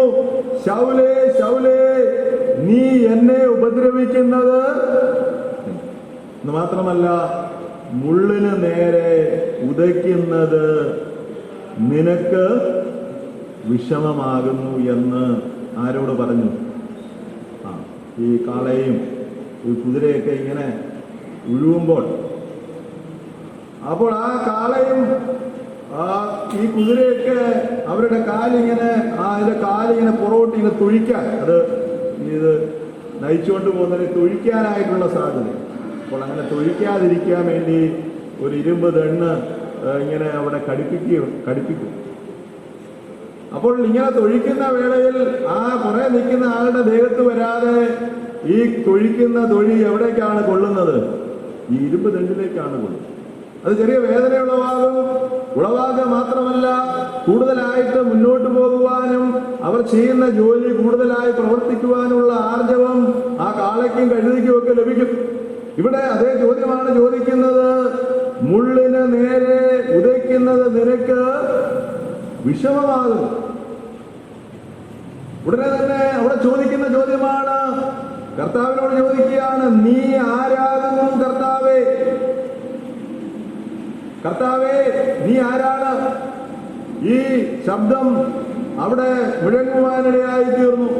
ഉടനെ തന്നെ അവിടെ പറയുന്നത്, കർത്താവ് പറയുന്നത്, അപ്പോസ്തലപ്രവൃത്തി 26:14 നാം വായിക്കുന്നത്, നീ ഉപദ്രവിക്കുന്ന യേശു, നീ ഉപദ്രവിക്കുന്ന യേശുവാകുന്നു എന്നുള്ള കർത്താവിന്റെ മറുപടി. അതുവരെ യേശുവിനെ കർത്താവായിട്ട് കാണുവാനായിട്ട് ആർക്ക് കഴിഞ്ഞില്ല? പൗലോസ് അപ്പോസ്തലൻ. യഥാർത്ഥമായ മാനസാന്തരം എന്ന് പറയുന്നത് യേശുവിനെ കർത്താവും രക്ഷിതാവും ദൈവവുമായ ജീവിതത്തിൽ അംഗീകരിക്കുക എന്നുള്ളതാണ് ശരിയായ മാനസാന്തരം എന്ന് പറയുന്നത്. ഇവിടെ കർത്താവ്, ഇവിടെ നമുക്ക് കാണുവാനായിട്ട് കഴിയുന്നത്, നീ ഉപദ്രവിക്കുന്ന യേശുവാകുന്നു എന്നുള്ള കർത്താവിന്റെ ആ മറുപടി, അതുപോലെ തന്നെ അവിടെ ചോദിക്കുന്നുണ്ട്, നീ ആരാകുന്നു കർത്താവ് എന്ന് പൗലോസ് അങ്ങോട്ട് ചോദിക്കുന്നു. ആ ലോഡ് എന്നുള്ള രക്ഷിതാവും കർത്താവും എന്നുള്ള ആ വലിയ ബന്ധത്തിലേക്ക് ഈ അപ്പോസ്തലനായ പൗലോസിന് ദമസ്കോസിലേക്കുള്ള യാത്രയിൽ സാധിച്ചു എന്നുള്ളതാണ് നമുക്ക് കാണുവാനായിട്ട് കഴിയും. അത് തന്റെ ജീവിതത്തെ മാനസാന്തരത്തിലേക്ക് നയിക്കുവാനിടയായി തീർന്നു. യേശുവിനെ കർത്താവായി രക്ഷിതാവായി സ്വീകരിക്കുവാനായിട്ടിടയായി തീർന്നു. അതുവരെ യഹൂദൻ ആയിരുന്ന, യഹോവ മാത്രം ദൈവമായിരുന്ന, ഞാനല്ലാതെ അന്യദൈവങ്ങൾ നിങ്ങൾക്കുണ്ടാകരുത്, നിനക്കുണ്ടാകരുത് എന്നുള്ള ആ ചിന്താഗതിയിൽ ആയിരുന്ന അപ്പോസ്തലനായ പൗലോസിന്റെ ജീവിതത്തിൽ വലിയ മാറ്റം, വലിയ രൂപാന്തരം, ജീവിതത്തെ തന്നെ മാറ്റിമറിക്കുന്ന നിലയിൽ ക്രിസ്തു ആ പൗലോസുമായിട്ട് ഇടപെടുവാനായിട്ടിടയായി തീർന്നു എന്നുള്ളതാണ് നമുക്ക് കാണുവാനായിട്ട് കഴിയും. അപ്പോൾ പൗലോസ് അപ്പോസ്തലന്റെ മനസാന്തരം എന്ന് പറയുന്നത് ചരിത്രത്തിൽ, അഥവാ ദൈവസഭയുടെ ചരിത്രവും ആയിട്ട് ബന്ധപ്പെടുമ്പോൾ ഏറ്റവും വലിയ പ്രാധാന്യം അറിയിക്കുന്നു. ഞാൻ നേരത്തെ ഓർപ്പിച്ചതുപോലെ 9-ാം അധ്യായം, 22-ാം അധ്യായം, 26-ാം അധ്യായം, ഈ അധ്യായങ്ങളിലൊക്കെ ആവർത്തിച്ച് പറയുന്നതിലൂടെ അതിന്റെ പ്രാധാന്യം, അപ്പോസ്തലനായ പൗലോസിന്റെ ആ മാനസാന്തരത്തിന്റെ പ്രാധാന്യം നമുക്ക് കാണാനായിട്ട് കഴിയും. പ്രത്യേകിച്ച് യഹൂദന്മാര് ദൈവസഭയെ മുടിക്കുവാൻ, ദൈവസഭയെ ഇല്ലായ്മ ചെയ്യുവാൻ കച്ചകെട്ടി അതിനുവേണ്ടി കിണഞ്ഞു പ്രവർത്തിക്കുന്ന സാഹചര്യത്തിൽ ആ സമയത്ത് തന്നെ ആ കർത്താവിനാൽ പൗലോസ് അപ്പോസ്തലൻ പിടിക്കപ്പെടുവാനായിട്ടിടയായി. ശരിയായ മനസ്സാന്തരത്തിലേക്കും യേശുവിനെ കർത്താവെന്നുള്ള ആ ബന്ധത്തിലേക്ക് രക്ഷിതാവും കർത്താവും ദൈവവുമായി സ്വീകരിക്കുവാനും, അതുപോലെ തന്നെ അനന്യാസിനാൽ ഈ അപ്പോസ്തലനായ പൗലോസ് എന്ത് ചെയ്തു? വിശ്വാസ സ്നാനം. ആ സ്നാനത്തെക്കുറിച്ച് നാം ചിന്തിക്കുമ്പോൾ നമുക്ക് അപ്പോസ്തലപ്രവൃത്തികളുടെ പുസ്തകത്തില് എത്യോപ്യക്കാരനായ ഷണ്ണന്റെ സ്നാനം കാണാനായിട്ട് കഴിയുന്നുണ്ട്. അതുപോലെ തന്നെ മറ്റ് പല സ്നാനത്തെയും കാണുവാനായിട്ട് കഴിയുന്നുണ്ട്. ഇവിടെ അപ്പോസ്തലനായ പൗലോസിന്റെ സ്നാനം എന്ന് പറയുമ്പോൾ മാനസാന്തരപ്പെട്ട് രക്ഷിക്കപ്പെട്ട് തന്റെ ജീവിതത്തിൽ ശരിയായ രൂപാന്തരം വന്നതിന്റെ അടയാളമായിട്ട് അനന്യാസിനാൽ ഈ അപ്പോസ്തലനായ പൗലോസ് എന്ത് ചെയ്തു? സ്നാനപ്പെടുവാനായിട്ട്. അപ്പോൾ പൗലോസിന്റെ ആ മാനസാന്തരം അത് തൻ്റെ ജീവിതത്തെ രൂപാന്തരപ്പെടുത്തത്തക്ക നിലയിലുള്ളതായിരുന്നു. അപ്പോൾ യഥാർത്ഥത്തിൽ അത് പൗലോസ് ആവർത്തിച്ച് പറയുന്നതായിട്ടാണ് നമുക്ക് കാണാനായിട്ട് കഴിയുന്നത്. എങ്ങനെയാണ് എൻ്റെ ജീവിതത്തിൽ ഒരു മാനസാന്തരം ഉണ്ടായത്? ഞാൻ മുമ്പേ എങ്ങനെയുള്ള വ്യക്തിയായിരുന്നു, ഇന്ന് ഞാൻ ആരായിരിക്കുന്നു, ഇന്ന് എന്നിൽ വസിക്കുന്ന ക്രിസ്തുവിൻ്റെ ആ വലിയ ശക്തി, മഹത്വം, അത് ധൈര്യത്തോടെ പ്രസ്താവിക്കുവാൻ, വളരെ ആവേശത്തോടെ അത് അറിയിക്കുവാനുള്ള ആ ഒരു ആർജവം, ആ ഒരു ധൈര്യം, ആ ഒരു രൂപാന്തരത്തിൻ്റെ ആ ശക്തി പൗലോസ് അപ്പോസ്തലന്റെ ജീവിതത്തിൽ നമുക്ക് കാണാനായിട്ട് കഴിയും. സമാനമായ അനേകരെയും ഇന്നും നമുക്ക് കാണാനായിട്ട് കഴിയുന്നുണ്ട്. യഥാർത്ഥമായ ജീവിത രൂപാന്തരം സംഭവിച്ചവർ വിശ്വാസത്തിനു വേണ്ടിയും കർത്താവിന് വേണ്ടിയും വളരെ എരിവോടുകൂടെ ശോഭിക്കുന്നതായിട്ട് നമുക്ക് കാണാനായിട്ട് കഴിയുന്നു. അപ്പോൾ ശൗലിന്റെ മാനസാന്തരം അത് ദമസ്കോസിന്റെ പടിവാതിൽക്കൽ വെച്ച് ക്രിസ്തുവിന്റെ ദർശനം ലഭിക്കുവാനിടയായി തീർന്നു. നട്ടുച്ച നേരത്ത് സൂര്യപ്രകാശത്തെ കവിഞ്ഞൊരു വെളിച്ചം തൻ്റെ ജീവിതത്തിൽ തനിക്ക് പ്രകാശിക്കുവാനായിട്ട് കഴിഞ്ഞു. അതിൻ്റെ ഫലമായിട്ട് താൻ അന്ധനായി തീർന്നു. എന്ന് മാത്രമല്ല, തന്നെ കൈപിടിച്ചുകൊണ്ടാണ് ഈ അനന്യാസിന്റെ ഭവനത്തിലേക്ക് എന്ത് ചെയ്യുന്നത്? കൊണ്ടുപോകുന്നത്. അപ്പോൾ ആ നിലയിൽ ഉള്ള ഒരു അനുഭവം തൻ്റെ ജീവിതത്തിൽ ഉണ്ടായി. നമ്മുടെ ജീവിതത്തിലും ശരിയായ മാനസാന്തരം നമ്മുടെ ജീവിതത്തിൽ ഉണ്ടാകുമ്പോൾ, ശരിയായ ക്രിസ്തു ദർശനം നമ്മുടെ ജീവിതത്തിൽ നമുക്ക് അനുഭവിക്കുവാനായിട്ട് കഴിയുമ്പോൾ നമ്മുടെ ജീവിതത്തെ അത് രൂപാന്തരപ്പെടുത്തുന്നതാണ്. ആ ജീവിത സാക്ഷ്യമാണ് ഏറ്റവും വലിയ സാക്ഷ്യം എന്ന് പറയുന്നത്. മറ്റ് ഭൗതികമായ നേട്ടങ്ങളെക്കാൾ, താൽക്കാലികമായ നേട്ടങ്ങളെക്കാൾ ഉപരിയായി തനിക്ക് ഭൗതികമായി പറയുവാൻ അനേക കാര്യങ്ങൾ ഉണ്ടായിരുന്നു. താൻ എബ്രായനായിരുന്നു, ഗമാലിയലിന്റെ പാദപീഠത്തിൽ ഇരുന്ന് ദൈവവചനം പഠിച്ച വ്യക്തിയായിരുന്നു, പരീക്ഷനായിരുന്നു. മറ്റ് പല കാര്യങ്ങൾ നമുക്ക് കാണാനായിട്ട് കഴിയുമെങ്കിലും താൻ തൻ്റെ ജീവിതത്തിൽ ക്രിസ്തുവിനെ കണ്ടെത്തിയതാണ് തൻ്റെ ജീവിതത്തിലെ ഏറ്റവും വലിയ നേട്ടമായി, തൻ്റെ ജീവിതത്തിലെ ഏറ്റവും വലിയ ഒരു അച്ചീവ്മെൻ്റായിട്ട് നമുക്ക് കാണാനായിട്ട് കഴിയുന്നു. അതുപോലെ തന്നെ അപ്പോസ്തലനായ പൗലോസിന് റോമ പൗരത്വവും അതുപോലെ തന്നെ അതിൻ്റെതായ നിലയിലുള്ള ആനുകൂല്യങ്ങളും തനിക്ക് ഉണ്ടായി. താൻ ജനിച്ചപ്പോൾ തന്നെ ആരായിട്ടാണ് ജനിക്കുന്നത്? ഒരു റോമ പൗരനായിട്ടാണ് ജനിക്കുന്നത്. അപ്പോൾ ആ പൗരത്വം ബഹുമാന്യവും അന്തസ്സുമുള്ളതായിരുന്നു. ഒരു റോമൻ പൗരനെ വിചാരണ കൂടാതെ ബന്ധിക്കുവാനോ ചമ്മട്ടി കൊണ്ടടിക്കുവാനോ ക്രൂശിക്കുവാനോ ഉള്ള നിയമം അനുവദിച്ചിരുന്നില്ല. അതുപോലെ തന്നെ റോമ പൗരനെ തല്ലുന്നതും ക്രൂശിക്കുന്നതുമൊക്കെ ശിക്ഷാർഹമായിട്ടുള്ള കുറ്റമായിരുന്നു. ആ നിലയിലുള്ള ആനുകൂല്യങ്ങളൊക്കെ ആർക്ക് ലഭിച്ചു? ഈ അപ്പോസ്തലനായ പൗലോസിന് ലഭിച്ചു എന്നുള്ളതാണ് നമുക്ക് കാണുവാനായിട്ട് കഴിയുന്നത്. അതുപോലെ തന്നെ തർസോസിലാണ് താൻ ജനിച്ചത് എന്ന് നാം നേരത്തെ പറയുകയുണ്ടായി. അതുപോലെ തന്നെ ഈ ഹെലനിസ്റ്റിക് അലക്സാണ്ടർ, മഹാനായ അലക്സാണ്ടർ ലോകം മുഴുവനും എന്ത് ചെയ്തു? കീഴടക്കി. അപ്പോൾ ആ കാലയളവിലാണ് ഈ ഹെലനിസ്റ്റിക് എന്ന് പറയുന്ന ആ ഒരു സംസ്കാരം ഉണ്ടാകുവാനും ആ പശ്ചാത്തലത്തിൽ നിന്നുകൊണ്ട് ഈ യഹൂദ പൈതൃകവും പൗലോസിനെ സ്വാധീനിക്കുവാനിടയായി തീർന്നു. ഗ്രീക്ക് ഭാഷ തനിക്ക് വശമുണ്ടായിരുന്നു, എബ്രായ ഭാഷ തനിക്ക് വശമുണ്ടായിരുന്നു, ഒരു 7 ഭാഷകൾ തന്നെ തനിക്ക് അറിയാമായിരുന്നു. അപ്പോൾ ആ നിലയിൽ തൻ്റെ കഴിവുകൾ, ഭാഷ ജ്ഞാനം, അതുപോലെയുള്ള ജീവിത പശ്ചാത്തലം, ഇതെല്ലാം തന്നെ തൻ്റെ പ്രവർത്തനങ്ങൾ, ശുശ്രൂഷകളിൽ ഒക്കെ തനിക്ക് ഇടയായി തീർന്നു എന്നുള്ളതാണ്, അനുഗ്രഹമായി തീർന്നു എന്നുള്ളതാണ് നമുക്ക് കാണുവാനായിട്ട് കഴിയുന്നത്. മാനസാന്തരത്തിന് ശേഷമുള്ള പൗലോസിന്റെ ശുശ്രൂഷയുടെ ആരംഭം പ്രവൃത്തികളുടെ പുസ്തകം 9-ാം അധ്യായത്തിൽ നമുക്ക് കാണാനായിട്ട് കഴിയുന്നു. അനന്യാസിന്റെ കയ്യാൽ താൻ എന്ത് ചെയ്തു? സ്നാനം ഏറ്റു, വിശ്വാസ സ്നാനമേറ്റു. മത്തായി സുവിശേഷം 28-ാം അധ്യായത്തിൽ നാം വായിക്കുന്നുണ്ട്, പിതാവിന്റെയും പുത്രന്റെയും പരിശുദ്ധാത്മാവിന്റെയും നാമത്തിൽ എന്ത് ചെയ്യണം? സ്നാനം കഴിപ്പിച്ചു. സകല സൃഷ്ടികളോട് സുവിശേഷം അറിയിക്കുക, സകല ജാതികളെ ശിഷ്യരാക്കിക്കൊള്ളുക, ഇതൊക്കെയും കർത്താവിന്റെ അന്ത്യകൽപ്പനകളാണ്. ആ നിലയിൽ അത് അതേപടി അനുസരിക്കുവാനുള്ള ഭാഗ്യം ഈ അപ്പോസ്തലനായ പൗലോസിന് ലഭിക്കുവാനായിട്ടിടയായിട്ട്. അപ്പോൾ മാനസാന്തരത്തിന് ശേഷമുള്ള ഈ പൗലോസിന്റെ ശുശ്രൂഷയുടെ ആരംഭം അപ്പോസ്തല പ്രവൃത്തികളിൽ നാം കാണുന്നുണ്ട്.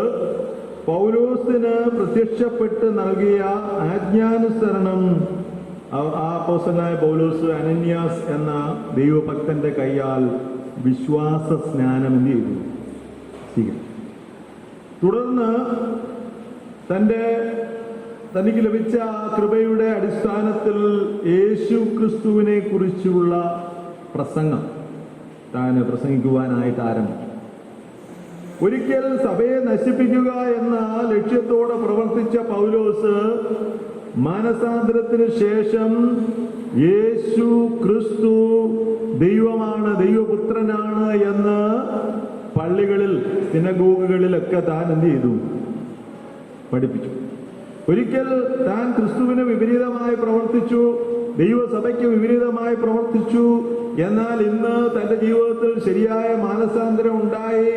താൻ അറിഞ്ഞ സത്യം, താൻ മനസ്സിലാക്കിയ ആ സത്യസുവിശേഷം തന്റെ ജീവിതത്തെ രൂപാന്തരപ്പെടുത്തിയ ആ ക്രിസ്തു മറ്റുള്ളവരുടെ ജീവിതത്തിലും രൂപാന്തരപ്പെടുത്തണം എന്നുള്ള, മറ്റുള്ളവരെയും ഈ രക്ഷയിലേക്ക് നയിക്കണമെന്നുള്ള വലിയ തീഷ്ണതയോടുകൂടെ താന് പരപ്രേരണ കൊണ്ടല്ലെന്നും ഇത് കേവലം മതഭ്രാന്ത് അല്ലെന്നും തന്റെ ജീവിതത്തിൽ വ്യക്തിപരമായിട്ടുണ്ടായ ഒരു അനുഭവമാണ് ഈ മാനസാന്തരം എന്നുള്ള നിലയിൽ താന് തർക്കിക്കുകയും വാദിക്കുകയും തന്റെ പഠിപ്പീരുകളിലൂടെയൊക്കെ അത് എന്ത് ചെയ്തു?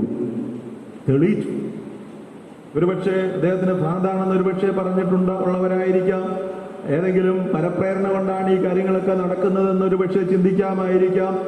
എന്നാൽ തന്റെ അടുക്കലേക്ക് കടന്നു വന്നവരുടെ അടുക്കൽ ക്രിസ്തു ആണ് ദൈവം, ക്രിസ്തു ദൈവപുത്രനാണ് എന്നുള്ള നിലയിൽ പഴയ നിയമ പുസ്തകങ്ങളുടെ അടിസ്ഥാനത്തിൽ മോശയുടെ പ്രവചന പുസ്തകം അതുപോലെ തന്നെ പ്രവാചക പുസ്തകം, സങ്കീർത്തന പുസ്തകങ്ങളുടെയൊക്കെ അടിസ്ഥാനത്തിൽ വളരെ വ്യക്തമായി യേശു കർത്താവാണ്, യേശു ദൈവമാണ്, യേശു ക്രിസ്തു ഈ ലോകത്തിലേക്ക് മനുഷ്യനായിട്ട് അവതരിച്ചത് മാനവരാശിയെ രക്ഷിക്കുവാനായിട്ടാണ്.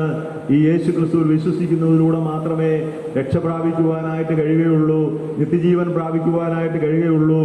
എൻ്റെ ജീവിതത്തെ രൂപാന്തരപ്പെടുത്തിയ ക്രിസ്തുവിന് നിങ്ങളുടെ ജീവിതത്തെ രൂപാന്തരപ്പെടുത്തുവാൻ കഴിയുമെന്നുള്ള ആ വലിയ സന്ദേശം തൻ്റെ അടുക്കലേക്ക് വരുന്ന അനേകരോട് തർക്കിക്കുവാൻ, വാദിക്കുവാൻ, പ്രാഗൽഭ്യത്തോടെ പ്രസംഗിക്കുവാൻ, അത് തന്നെ മറ്റുള്ളവർക്ക് അത് തെളിവായി തന്റെ ജീവിതത്തിലുണ്ടായ മാനസാന്തരം അത് ശരിയായ മാനസാന്തരമാണെന്ന് ബോധ്യമാകത്തക്ക നിലയിൽ താൻ പ്രവർത്തിക്കുവാനായിട്ടിടയായി തീർന്നു.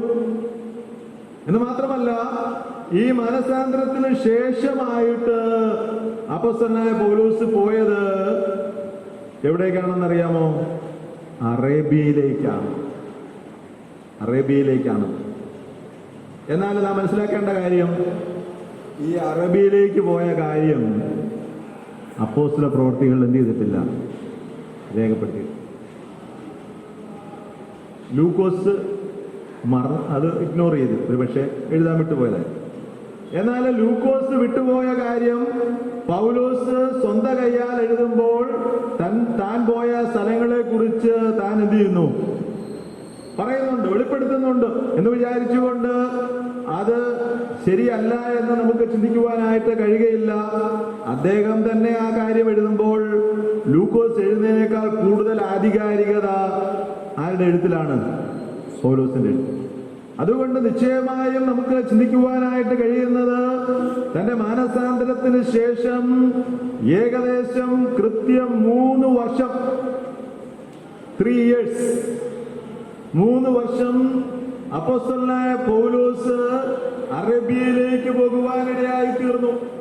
അങ്ങനെ അറേബ്യയിലേക്ക് പോയ കാര്യം തന്നെ പറയുമ്പോൾ ഇത് ആരുടെ പരപ്രേരണ കൊണ്ടോ അല്ലെങ്കിൽ മനുഷ്യരിൽ നിന്നല്ല, മനുഷ്യരാലുമല്ല, മനുഷ്യരിൽ നിന്നുള്ള ഏതെങ്കിലും സപ്പോർട്ടോ ഏതെങ്കിലും ആ നിലയിലുള്ള കാര്യങ്ങളോ ലഭിക്കുവാനായിട്ടല്ല. ഇത് ദൈവത്താൽ ദൈവിക നിയോഗപ്രകാരമാണ് അപ്പോസ്തലനായ പൗലോസ് എവിടേക്ക് പോകുവാനിടയായി തീർന്നത്? അറബിയിലേക്ക് പോകുവാനിടയായി. ഒരിക്കലും അതിൽ മാനുഷികമായ കരങ്ങളില്ല.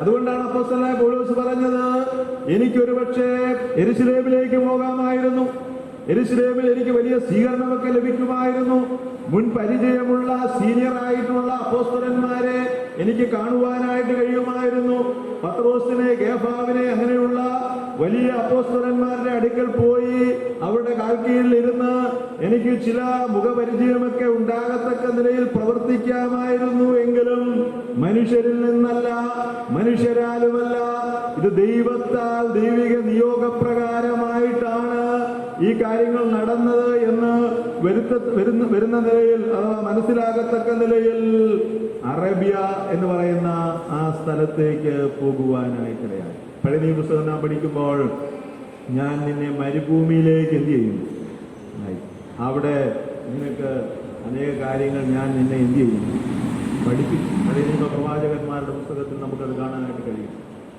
അപ്പോൾ ഇവിടെ അപ്പോസ്തലനായ പൗലോസ് തന്റെ മാനസാന്തരത്തിന് ശേഷം അറേബ്യ എന്ന് പറയുന്ന സ്ഥലത്തേക്ക് പോയി. ഇവിടെ തന്നെ ഒരു ക്ലാസ് എടുത്തപ്പോൾ ഒരു ദൈവദാസൻ ഇങ്ങനെ പറയുകയുണ്ടായി, അപ്പോസ്തല പ്രവൃത്തികളുടെ പുസ്തകം 2-ാം അധ്യായത്തില് അറബികളായിട്ടുള്ളവർ അന്ന് അവിടെ ഉണ്ടായിരുന്നു. ഒരുപക്ഷെ അന്ന് സുവിശേഷം കേട്ട് രക്ഷിക്കപ്പെട്ടവര് അറബിയിൽ നിന്നുള്ളവരുണ്ടായിരിക്കും. അപ്പോൾ ആ നിലയിൽ ഒരുപക്ഷെ ആ സഭയോടുള്ള ബന്ധത്തിൽ അവിടെ ആരാധിക്കുവാനും മറ്റു കൂട്ടായ്മകൾക്കുമായിട്ടായിരിക്കാം അപ്പോസ്തലനായ പൗലോസ് അറബിയിലേക്ക് പോയത് എന്നുള്ള അഭിപ്രായമുണ്ട്. എങ്കിലും ശരിയായ ദൈവികമായ വെളിപ്പാടുകൾ നേരിട്ട് ലഭിക്കുവാനും കൂടുതൽ കാര്യങ്ങൾ ദൈവത്തിൽ നിന്ന് പഠിക്കുവാനുമായിട്ടാണ് അപ്പോസ്തലനായ പൗലോസ് മാനുഷികമായ കരങ്ങൾക്കപ്പുറമായി ദൈവികമായ നിയോഗപ്രകാരം, ദൈവികമായ ആലോചന പ്രകാരം പൗലോസ് അപ്പോസ്തലൻ അറബിയയിലേക്ക് പോകുവാനായിട്ടിടയായി.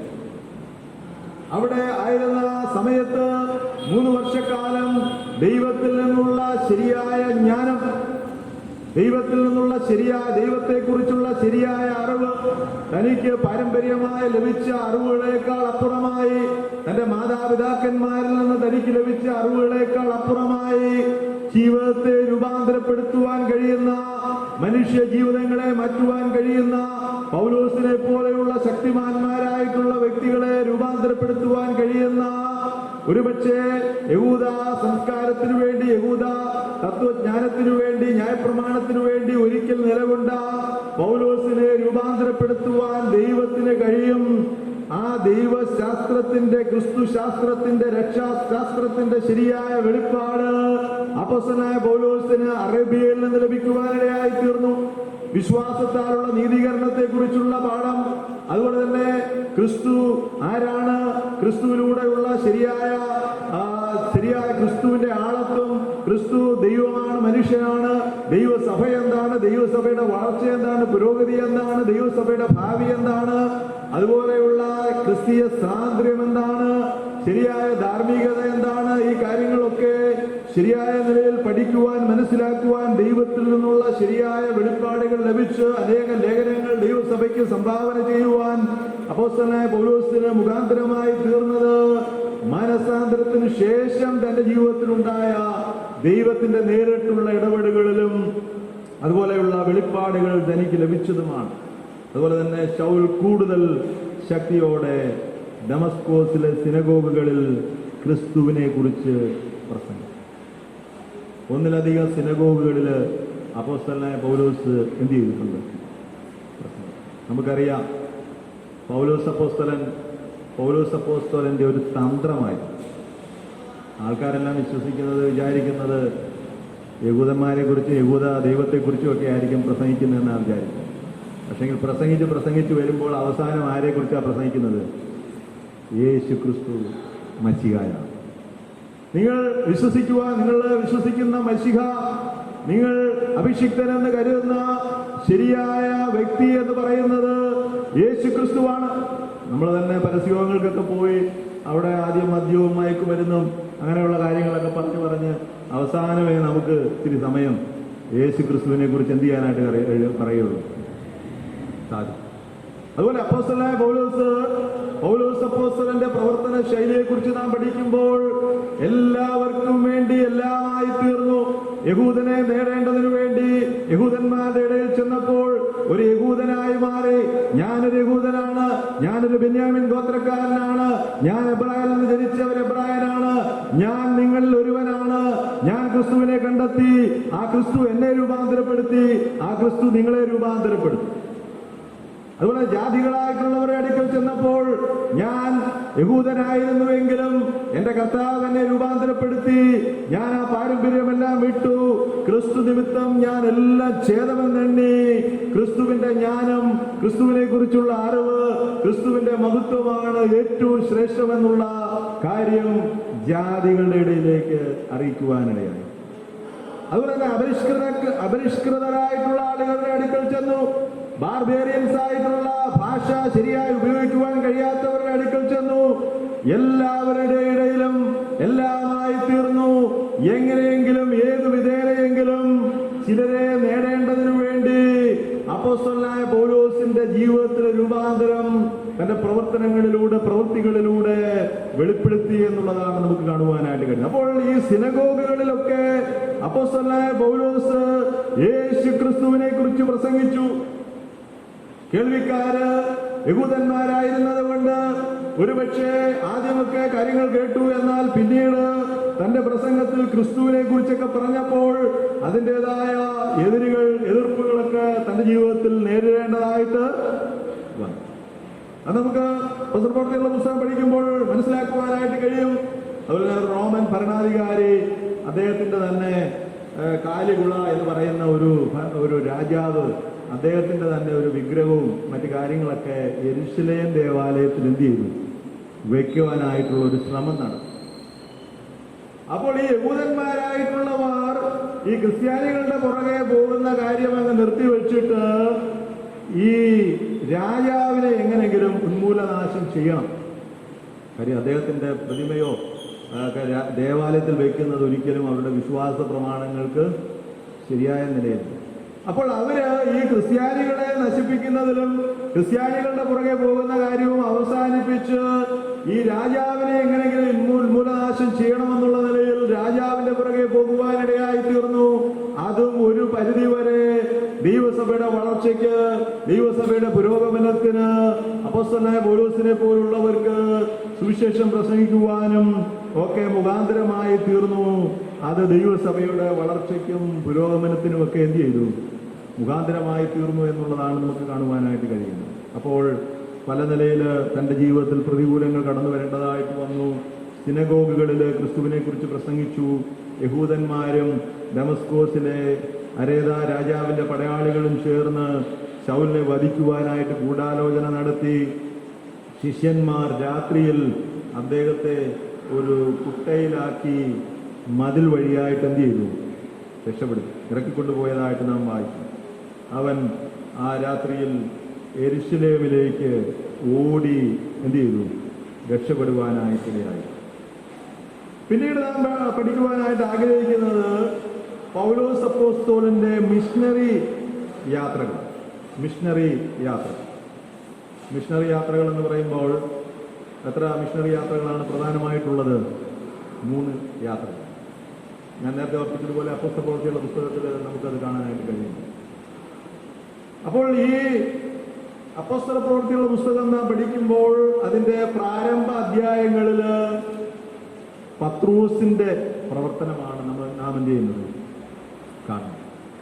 എന്നാൽ പത്രോസിന് ദൈവത്തിൽ നിന്നുള്ള ദർശനം ലഭിക്കുവാനും ജാതികളുടെ ഇടയിലേക്ക് പോകണം, സുവിശേഷം അറിയിക്കണമെന്നുള്ള ആ ഒരു ദർശനം ലഭിക്കുവാനായിട്ട് ഇടയായി.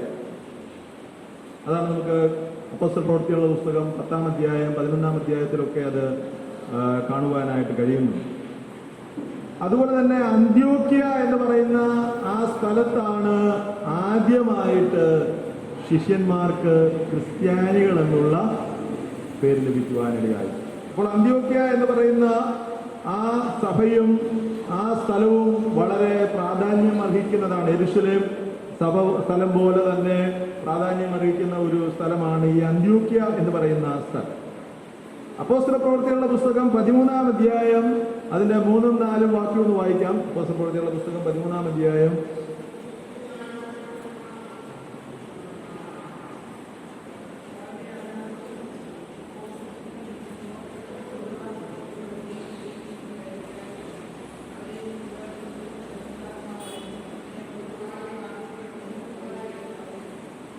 അപ്പോൾ അവിടെ നമുക്ക് കാണാനായിട്ട് കഴിയുന്നത് ഈ പൗലോസിനെയും ബർന്നബാസിനെയും വിളിച്ചിരിക്കുന്ന വേലയ്ക്കായിട്ട് അവരെ എനിക്ക് വേർതിരിപ്പിനെന്ന് ആര് പറയാണ്?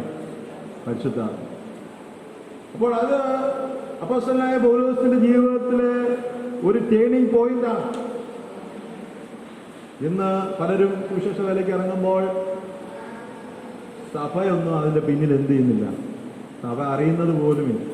ഏതെങ്കിലും ഒരു ബൈബിൾ സ്കൂളിലൊക്കെ പോയി പഠിച്ച് അങ്ങനെ കറങ്ങി അടിച്ച് നടന്ന അനേക വർഷങ്ങൾക്ക് ശേഷമാണ് ഇങ്ങനെ ഒരാൾ ഈ സഭയിൽ നിന്ന് പഠിക്കാൻ പോയിട്ടുണ്ടെന്നുള്ള കാര്യം തന്നെ എന്ത് ചെയ്യുന്നത്? സഭയല്ല.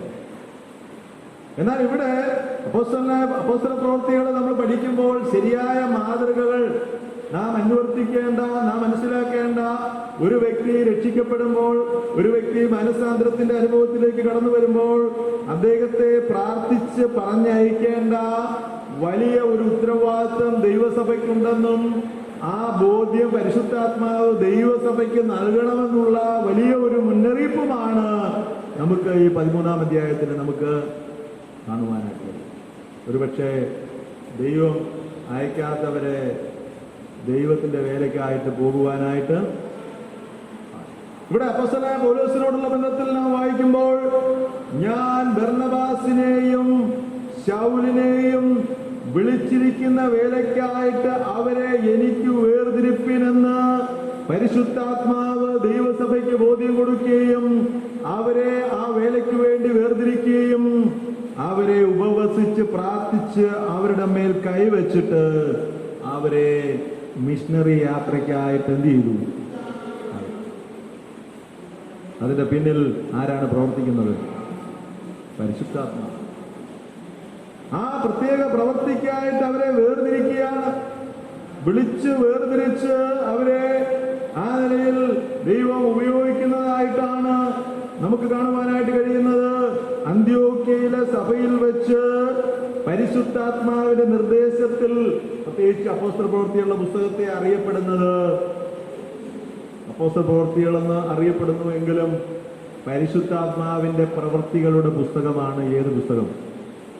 ഈ അപ്പോസ്തല പ്രവൃത്തികളുടെ അപ്പോസ്തല പ്രവൃത്തികളുടെ പുസ്തകം 2-ാം അധ്യായത്തിൽ പരിശുദ്ധാത്മാവ് അവിടെ ഇറങ്ങി വരികയും ദൈവസഭയുടെ പ്രാരംഭ ദിവസത്തിൽ തന്നെ ഇറങ്ങി വരികയും പരിശുദ്ധാത്മാവ് ആരംഭം കുറിച്ച പ്രവർത്തനം, അഭ്യുദയം അത് വലിയ നിലയിൽ വളർന്ന് അനേകരെ പാപത്തെക്കുറിച്ച്, നീതിയെക്കുറിച്ച്, ന്യായവിധിയെക്കുറിച്ചുള്ള ബോധ്യം കൊടുത്ത് അനേകരെ രക്ഷയിലേക്ക് നയിച്ച് അനേക അത്ഭുതങ്ങൾ, അടയാളങ്ങൾ, വീര്യപ്രവൃത്തികൾ ചെയ്ത് ദൈവസഭയിലൂടെ ദൈവത്തിന്റെ പ്രവൃത്തി വെളിപ്പെടുത്തുകയും അനേകരെ ദൈവികമായ കാര്യപരിപാടികൾക്കായിട്ട് ദൈവസഭയിലൂടെ ദൈവം എന്ത് ചെയ്യാണ്? പരിശുദ്ധാത്മാവിന്റെ പ്രവർത്തനം ശക്തമായ നിലയിൽ, ശരിയായ നിലയിൽ നമുക്ക് അപ്പോസ്തല പ്രവൃത്തികളുടെ പുസ്തകത്തിൽ കാണുന്നുണ്ട്. ഇവിടെ നമുക്ക് കാണാനായിട്ട് കഴിയുന്നത് അപ്പോസ്തലനായ പൗലോസിനെ ആ പ്രത്യേക വേലയ്ക്കായി അന്ത്യോക്യ സഭ ഉപവസിച്ച് പ്രാർത്ഥിച്ച് അവരെ എന്ത് ചെയ്യാണ് പറഞ്ഞു. അപ്പോൾ ആ പ്രവർത്തനങ്ങൾ 46-48 ആ AD കാലയളവിലാണ് നടക്കുന്നതെന്ന് കാണുവാനായിട്ട് കഴിയും. അനേക കിലോമീറ്ററുകൾ ആ നിലയിൽ അപ്പോസ്തലനായ പൗലോസ് സഞ്ചരിച്ചിടത്തൊക്കെയും താൻ സുവിശേഷം അറിയിച്ചു. സിനഗോഗുകളിൽ താൻ പോയി അവിടെ ആൾക്കൂട്ടം ഉണ്ടായിരുന്നുകൊണ്ട് അവിടെ പ്രസംഗിച്ചു. വീടാന്തരം താൻ കയറി ആ നിലയിൽ സുവിശേഷം അറിയിച്ചു. ചന്തസ്ഥലങ്ങളിൽ താൻ ദൈവവചനം പ്രസംഗിച്ചു. പ്രാർത്ഥനാ സ്ഥലത്ത് പ്രാർത്ഥിക്കുവാൻ കൂടി വന്ന ഭക്തിയുള്ള സ്ത്രീകളോട് ദൈവവചനം പ്രസംഗിച്ചു. വ്യക്തികളോട് സംസാരിച്ചു. തന്റെ ജോലി കൂടാരപ്പണി ആയിരുന്നതുകൊണ്ട് അതേ ജോലിയിൽ ഏർപ്പെട്ടിരുന്നവരോട് സുവിശേഷം പ്രസംഗിച്ചു. ആ നിലയിൽ സുവിശേഷം അറിയിക്കുക എന്നുള്ള വലിയ ലക്ഷ്യത്തോടുകൂടെ, വലിയ ബോധ്യത്തോടുകൂടെ അപ്പോസ്തലനായ പൗലോസ് പ്രവർത്തിക്കുവാനായിട്ടിടയായി. അപ്പോൾ അന്ത്യോക്യയിൽ നിന്ന് ആരംഭിച്ച ആ പ്രവർത്തനത്തിൽ ആരൊക്കെയായിരുന്നു കൂടെ ഉണ്ടായിരുന്നത്? ബർന്നബാസും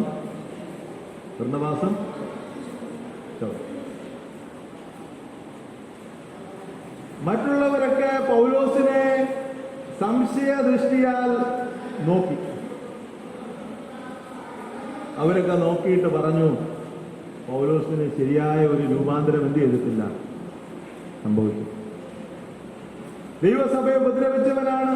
ഇനി വീണ്ടും ദൈവസഭയിലേക്ക് വരുന്നത് ദൈവസഭയെ ഉപദ്രവിക്കുവാനാണ് എന്നുള്ള ഭയത്തോടെ, ഭീതിയോടെ ആദിമകാല വിശ്വാസികൾ, യെരൂശലേമിലുള്ളവരൊക്കെ പൗലോസിനെ സംശയദൃഷ്ടിയാൽ നോക്കിയപ്പോൾ പൗലോസിന് വേണ്ട പ്രോത്സാഹനം കൊടുക്കുകയും, നിങ്ങൾ ചിന്തിക്കുന്നത് പോലെ ഉള്ള ഒരാളല്ല ഈ പൗലോസ്, ദമസ്കോസിന്റെ പടിവാതിൽക്കൽ വെച്ച് ശരിയായ രൂപാന്തരം വന്ന വ്യക്തിയാണ് ഈ അപ്പോസ്തലനായ പൗലോസ് എന്ന് പറഞ്ഞ് ശരിയായ നിലയിലുള്ള പ്രോത്സാഹനം കൊടുക്കുകയും ദൈവസഭയ്ക്ക് പരിചയപ്പെടുത്തി കൊടുക്കുകയും ചെയ്ത വ്യക്തിയാണ് ആര്? ബർന്നബാസിനെ കുറിച്ച് പറയുന്നത് സൺ ഓഫ് എൻകറേജ്മെന്റ് എന്ന് പറഞ്ഞു കഴിഞ്ഞാൽ പ്രബോധന. മനസ്സ് നീറിയിരിക്കുന്നവർക്ക്, മനസ്സ് വിഷമിച്ചിരിക്കുന്നവർക്ക്, ആരും ഒരു പ്രോത്സാഹനമില്ലാതിരിക്കുന്നവർക്ക് കൈത്താങ്ങലായി ഒരുപക്ഷെ ഒരു വാക്കുകൊണ്ടെങ്കിലും ഒരു പ്രവൃത്തി കൊണ്ടെങ്കിലും ഒരു നല്ല നിലയിലുള്ള പ്രോത്സാഹനം കൊടുക്കത്തക്ക നിലയിൽ ബർന്നബാസ് പ്രവർത്തിക്കുവാനിടയായി തീർന്നത് കൊണ്ടാണ് അപ്പോസ്തലനായ പൗലോസ് ശ്രേഷ്ഠനായ മഹാനായ പൗലോസായി മാറുവാനായിട്ട് ഇടയായി. ഒരു പൗലോസിന്റെ പിന്നിൽ ഒരു ബർന്നബാസ് ഉണ്ടായിരുന്നു. നമുക്കറിയാം, മറ്റു പലരുടെയും ജീവിതം നാം പരിശോധിക്കുമ്പോൾ പത്രോസിന്റെ പിന്നിൽ ഒരു അന്ത്രയോസ് ഉണ്ടായിരുന്നു. മറ്റു പലരുടെയും ജീവിതം, ഒരു തിമോത്തിയോസിന്റെ പിന്നിൽ ഒരു പൗലോസ് ഉണ്ടായിരുന്നു. ഒരു ഒനേസിമോസിന്റെ പിന്നിൽ ഒരു പൗലോസ് ഉണ്ടായിരുന്നു. അപ്പോൾ ക്രിസ്തീയ വിശ്വാസത്തിൽ അവരെ ഉറപ്പിക്കുവാൻ, അവർക്ക് വേണ്ട പ്രോത്സാഹനം കൊടുക്കുവാൻ, അവരെ ആ വിശ്വാസത്തിൽ ഉറപ്പിച്ചു നിർത്തുവാൻ ഇവിടെ അപ്പോസ്തലനായ പൗലോസിന്റെ പിന്നിൽ ഈ ബർന്നബാസ് എന്ന് പറയുന്ന അദ്ദേഹം ലേവ്യനായിരുന്നു. അദ്ദേഹത്തിന് വസ്തുവകകളൊക്കെ ഉണ്ടായിരുന്നു. അദ്ദേഹം ആ വസ്തുവകകളൊക്കെ വിറ്റ് അദ്ദേഹവും അപ്പോസ്തലന്മാരുടെ കാൽക്കൽ എന്ത് ചെയ്തു? കൊണ്ടുവന്നു. അപ്പോൾ ആ നിലയിലുള്ള പ്രോത്സാഹനം അപ്പോസ്തലനായ പൗലോസിന് കൊടുക്കുകയും ബർന്നബാസ് എന്നിവരുടെ ശക്തമായ പഠിപ്പിക്കലുകൾ ആ സഭ വളർന്നു വരുവാനിടയായി തീർന്നു. അന്ത്യോക്യയിൽ വെച്ചാണ് ആദ്യമായി ശിഷ്യന്മാർക്ക് ക്രിസ്ത്യാനികൾ എന്നുള്ള, ക്രിസ്തുവിനെ അനുകാരികളാക്കിയിട്ടുള്ളവർ, ക്രിസ്തുവിനെ അനുഗമിക്കുന്നവർ എന്നുള്ള നിലയിൽ ക്രിസ്ത്യാനികൾ എന്നുള്ള പേര് ലഭിക്കുവാനിടയിൽ. അപ്പോൾ അപ്പോസ്തലനായ പൗലോസിനെ പ്രാർത്ഥിച്ച് അയക്കുന്ന സഭ എന്ന് പറയുവാനായിട്ട് കഴിയുന്ന സഭ ഏത് സഭയാണ്? അന്ത്യോക്യ സഭയിൽ നിന്നാണ്. അതിന്റെ റഫറൻസ് അപ്പോസ്തല പ്രവൃത്തികളുടെ പുസ്തകം 13-ാം അധ്യായം അതിന്റെ 2ഉം 3ഉം വാക്യമായിട്ടാണ് നമുക്ക് കാണുവാനായിട്ട് കഴിയുന്നത്.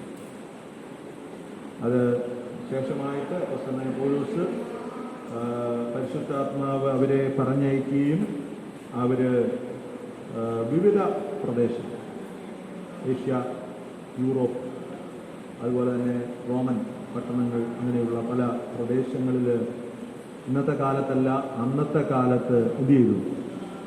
പല നിലയിൽ സഞ്ചരിച്ച് ഈ സുവിശേഷത്തിൻ്റെ വക്താക്കളായി തീരുവാൻ. അപ്പോൾ ശൗൽ എന്നുള്ള പേര് ഒരു എബ്രായ പേരായിരുന്നു. ആ പേരിനൊരു മാറ്റം, ആ പേര് മാറി ഏത് പേരായി മാറുവാനിടയായിട്ടുണ്ട്? റോമൻ പേരായിരിക്കുന്ന പൗലോസ് എന്ന് പറയുന്നത്. ഇംഗ്ലീഷിൽ പോൾ, അപ്പോസ്തൽ പോൾ എന്നുള്ള പേര്, തൻ്റെ ജീവിതത്തിൽ ഉണ്ടായ മാറ്റം, രൂപാന്തരം, ആ നിലയിൽ തൻ്റെ പേരിലും രൂപാന്തരം ഉണ്ടാകുവാനായിട്ട് ഇടയായി. അതുപോലെ തന്നെ ഈ ബർന്നബാസിന് പൗലോസിനെ നേരത്തെ അറിയാമായിരുന്നു എന്നുള്ള ഒരു ചിന്തയും വേദശാസ്ത്രജ്ഞന്മാർ പറയുന്നുണ്ട്.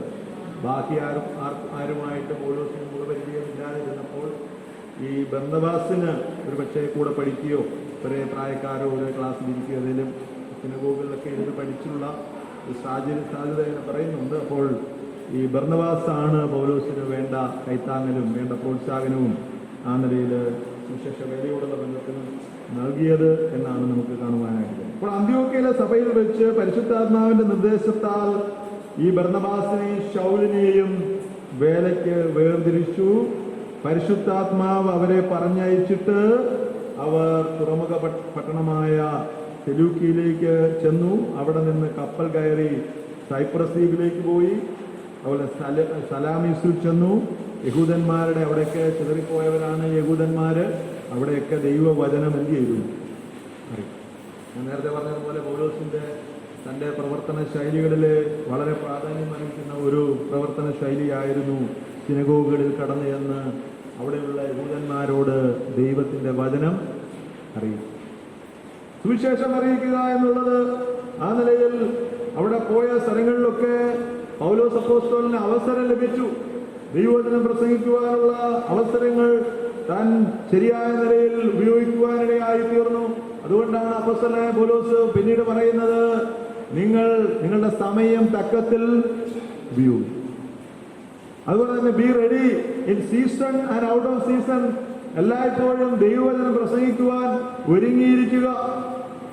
അതുപോലെ തന്നെ ദൈവവചനം പറയുവാൻ വാതുറക്കുമ്പോൾ അത് ദൈവത്തിന്റെ മർമ്മം വെളിപ്പെടുത്തുവാനായിട്ട്, അത് പ്രാഗൽഭ്യത്തോടെ പറയുവാനായിട്ട് നിങ്ങൾ എനിക്ക് വേണ്ടി എന്ത് ചെയ്യുമെന്നും പ്രാർത്ഥിക്കുവാനെന്ന് അപ്പോസ്തലനായ പൗലോസ് പറയുവാനിടയായി തീർന്നു. അപ്പോൾ പൗലോസ് അപ്പോസ്തലന് ലഭിച്ച അവസരങ്ങൾ പല നിലയിൽ പൗലോസ് ഉപയോഗിക്കുവാനിടയായി തീർന്നു. ലേഖനങ്ങൾ എഴുതുവാൻ, ദൈവസഭയുടെ സ്ഥാപനത്തോടുള്ള ബന്ധത്തിൽ, അതുപോലെ തന്നെ അനേകരെ സുവിശേഷ വേലയ്ക്ക് പ്രോത്സാഹിപ്പിക്കുവാനായിട്ട് അനേകരെ ആ രക്ഷയിലേക്ക് നയിക്കുവാൻ ഒനേസിമോസിനെ പോലെയുള്ളവരെ, തിമോത്തിയോസിനെ പോലെയുള്ളവരെ, തീത്തോസിനെ പോലെയുള്ളവരെ, അതുപോലെ പട്ടണങ്ങളിലൊക്കെ താൻ കടന്നു ചെന്ന് ദൈവസഭകൾ സ്ഥാപിക്കുകയും അവിടെയൊക്കെ മൂപ്പന്മാരെയൊക്കെ താൻ എന്ത് ചെയ്തു? ആക്കി വെച്ചു. അപ്പോൾ അവിടെ നമുക്ക് കാണുവാനായിട്ട് കഴിയുന്നത്, പാംഫോസ് എന്ന് പറയുന്ന സ്ഥലത്ത് പോയി അവിടെ പ്രസംഗിച്ചു. എലിമാസ് എന്ന് പറയുന്ന ഒരു വിദ്വാൻ പൗലോസിനോട് എതിർത്തു. പൗലോസ് അവന്റെ വ്യാജം വെളിപ്പെടുത്തുകയും അവനെ ശാസിക്കുകയും ചെയ്തു. അവന്റെ മേൽ ദൈവകോപമൊക്കെ വന്നു. അവനൊരു അന്ധനായിട്ട് എന്ത് ചെയ്തു? കുരുടനായിട്ട്. ഇത് കണ്ട സെർഗോസ് പൗലോസ് എന്ന ദേശാധിപതി കർത്താവിന്റെ ഉപദേശത്തിൽ വിസ്മയിച്ചു, അതുപോലെ തന്നെ വിശ്വസിച്ചു. പിന്നെ അന്ത്യോക്യ, പിസിദ്യ ദേശത്തിലെ അന്ത്യോക്യയിൽ താൻ പോകുവാനിടയായി. അവിടെയൊക്കെ താന് ദൈവവചനം വളരെ വ്യക്തമായി പ്രസംഗിച്ചു. പഴയ നിയമ പ്രവചന പുസ്തകങ്ങളുടെ അടിസ്ഥാനത്തിൽ യേശു രക്ഷിതാവിനെ കുറിച്ച് പ്രസംഗിച്ചു. പല വിജാതീയരും ചില യഹൂദന്മാരും അവന്റെ സന്ദേശം സ്വീകരിച്ചു. എന്നിരുന്നാലും യഹൂദ നേതാക്കൾ അത് തിരസ്കരിക്കുകയും അവനെ നഗരത്തിൽ പുറത്തേക്ക് ഓടിക്കുകയും ചെയ്തു. തുടർന്ന് വിജാതീയരിലേക്ക് തിരിയുവാനുള്ള കാരണം അദ്ദേഹം വ്യക്തമാക്കിയതായിട്ട് നമുക്ക് കാണുവാനായിട്ട് കഴിയുന്നു. അപ്പോൾ അപ്പോസ്തലനായ പൗലോസ് തൻ്റെ പ്രവർത്തന ശൈലി എന്ന് പറയുമ്പോൾ പല നിലയിൽ താൻ പ്രസംഗിക്കുന്നതും തൻ്റെ പ്രവർത്തനങ്ങളും കാണുവാനായിട്ട് കഴിയുന്നുണ്ട്. സിനഗോഗുകളിൽ താൻ പ്രസംഗിക്കുന്നു. അതുപോലെ തന്നെ പുഴവക്കത്തിരുന്ന സ്ത്രീയോട് പ്രസംഗിക്കുന്നു. അരയോപക കുന്നിൽ ദൈവത്തിൻ്റെ വചനം എന്ത് ചെയ്യുന്നു? പ്രസംഗിക്കുന്നു. വീട് വീടാന്തരം താൻ കയറി ദൈവത്തിൻ്റെ വചനം അറിയിക്കുവാനായിട്ടിടയായി തീർന്നു. അതുപോലെ തന്നെ വിജാതീയരായിട്ടുള്ള ചില യഹൂദരും അവൻ്റെ സന്ദേശം സ്വീകരിച്ചു. എന്നിരുന്നാലും യഹൂദ നേതാക്കൾ അത് തിരസ്കരിക്കുകയും അവനെ നഗരത്തിന് പുറത്തേക്ക് ഓടിക്കുകയും ചെയ്തു. പിന്നീട് അപ്പോസ്തലനായ പൗലോസ് അതിനുശേഷമായിട്ട് ജാതീയരിലേക്ക് ഈ സുവിശേഷവുമായിട്ട് എന്ത് ചെയ്തു? തിരിയുവാനായിട്ടിടയായി. അതാണ് നമുക്ക് പിന്നീട് കാണുവാനായിട്ട് കഴിയുന്നത്. തൻ്റെ ഒന്നാം മിഷണറി യാത്രയിൽ കഠിനമായ എതിർപ്പ് യഹൂദന്മാരിൽ നിന്ന് ഉണ്ടായതിന്റെ ഫലമായിട്ട് അപ്പോസ്തലനായ പൗലോസ് വിജാതീയരായിട്ടുള്ള യഹൂദന്മാരല്ലാത്തവരായിട്ടുള്ളവരിലേക്ക് തിരിയുവാനും അവിടെ ഒക്കെയും ദൈവത്തിന്റെ മാറ്റമില്ലാത്ത വചനം സുവിശേഷം പ്രസംഗിക്കുവാനും ഇടയായി തീർന്നു എന്നുള്ളതാണ് നമുക്ക് കാണുവാനായിട്ട് കഴിയുന്നത്. പ്രത്യേകിച്ച് അപ്പോസ്തലപ്രവൃത്തികളുടെ പുസ്തകം 14-ാം അധ്യായത്തിലൊക്കെ നാം ആ കാര്യങ്ങളൊക്കെ കാണുന്നുണ്ട്.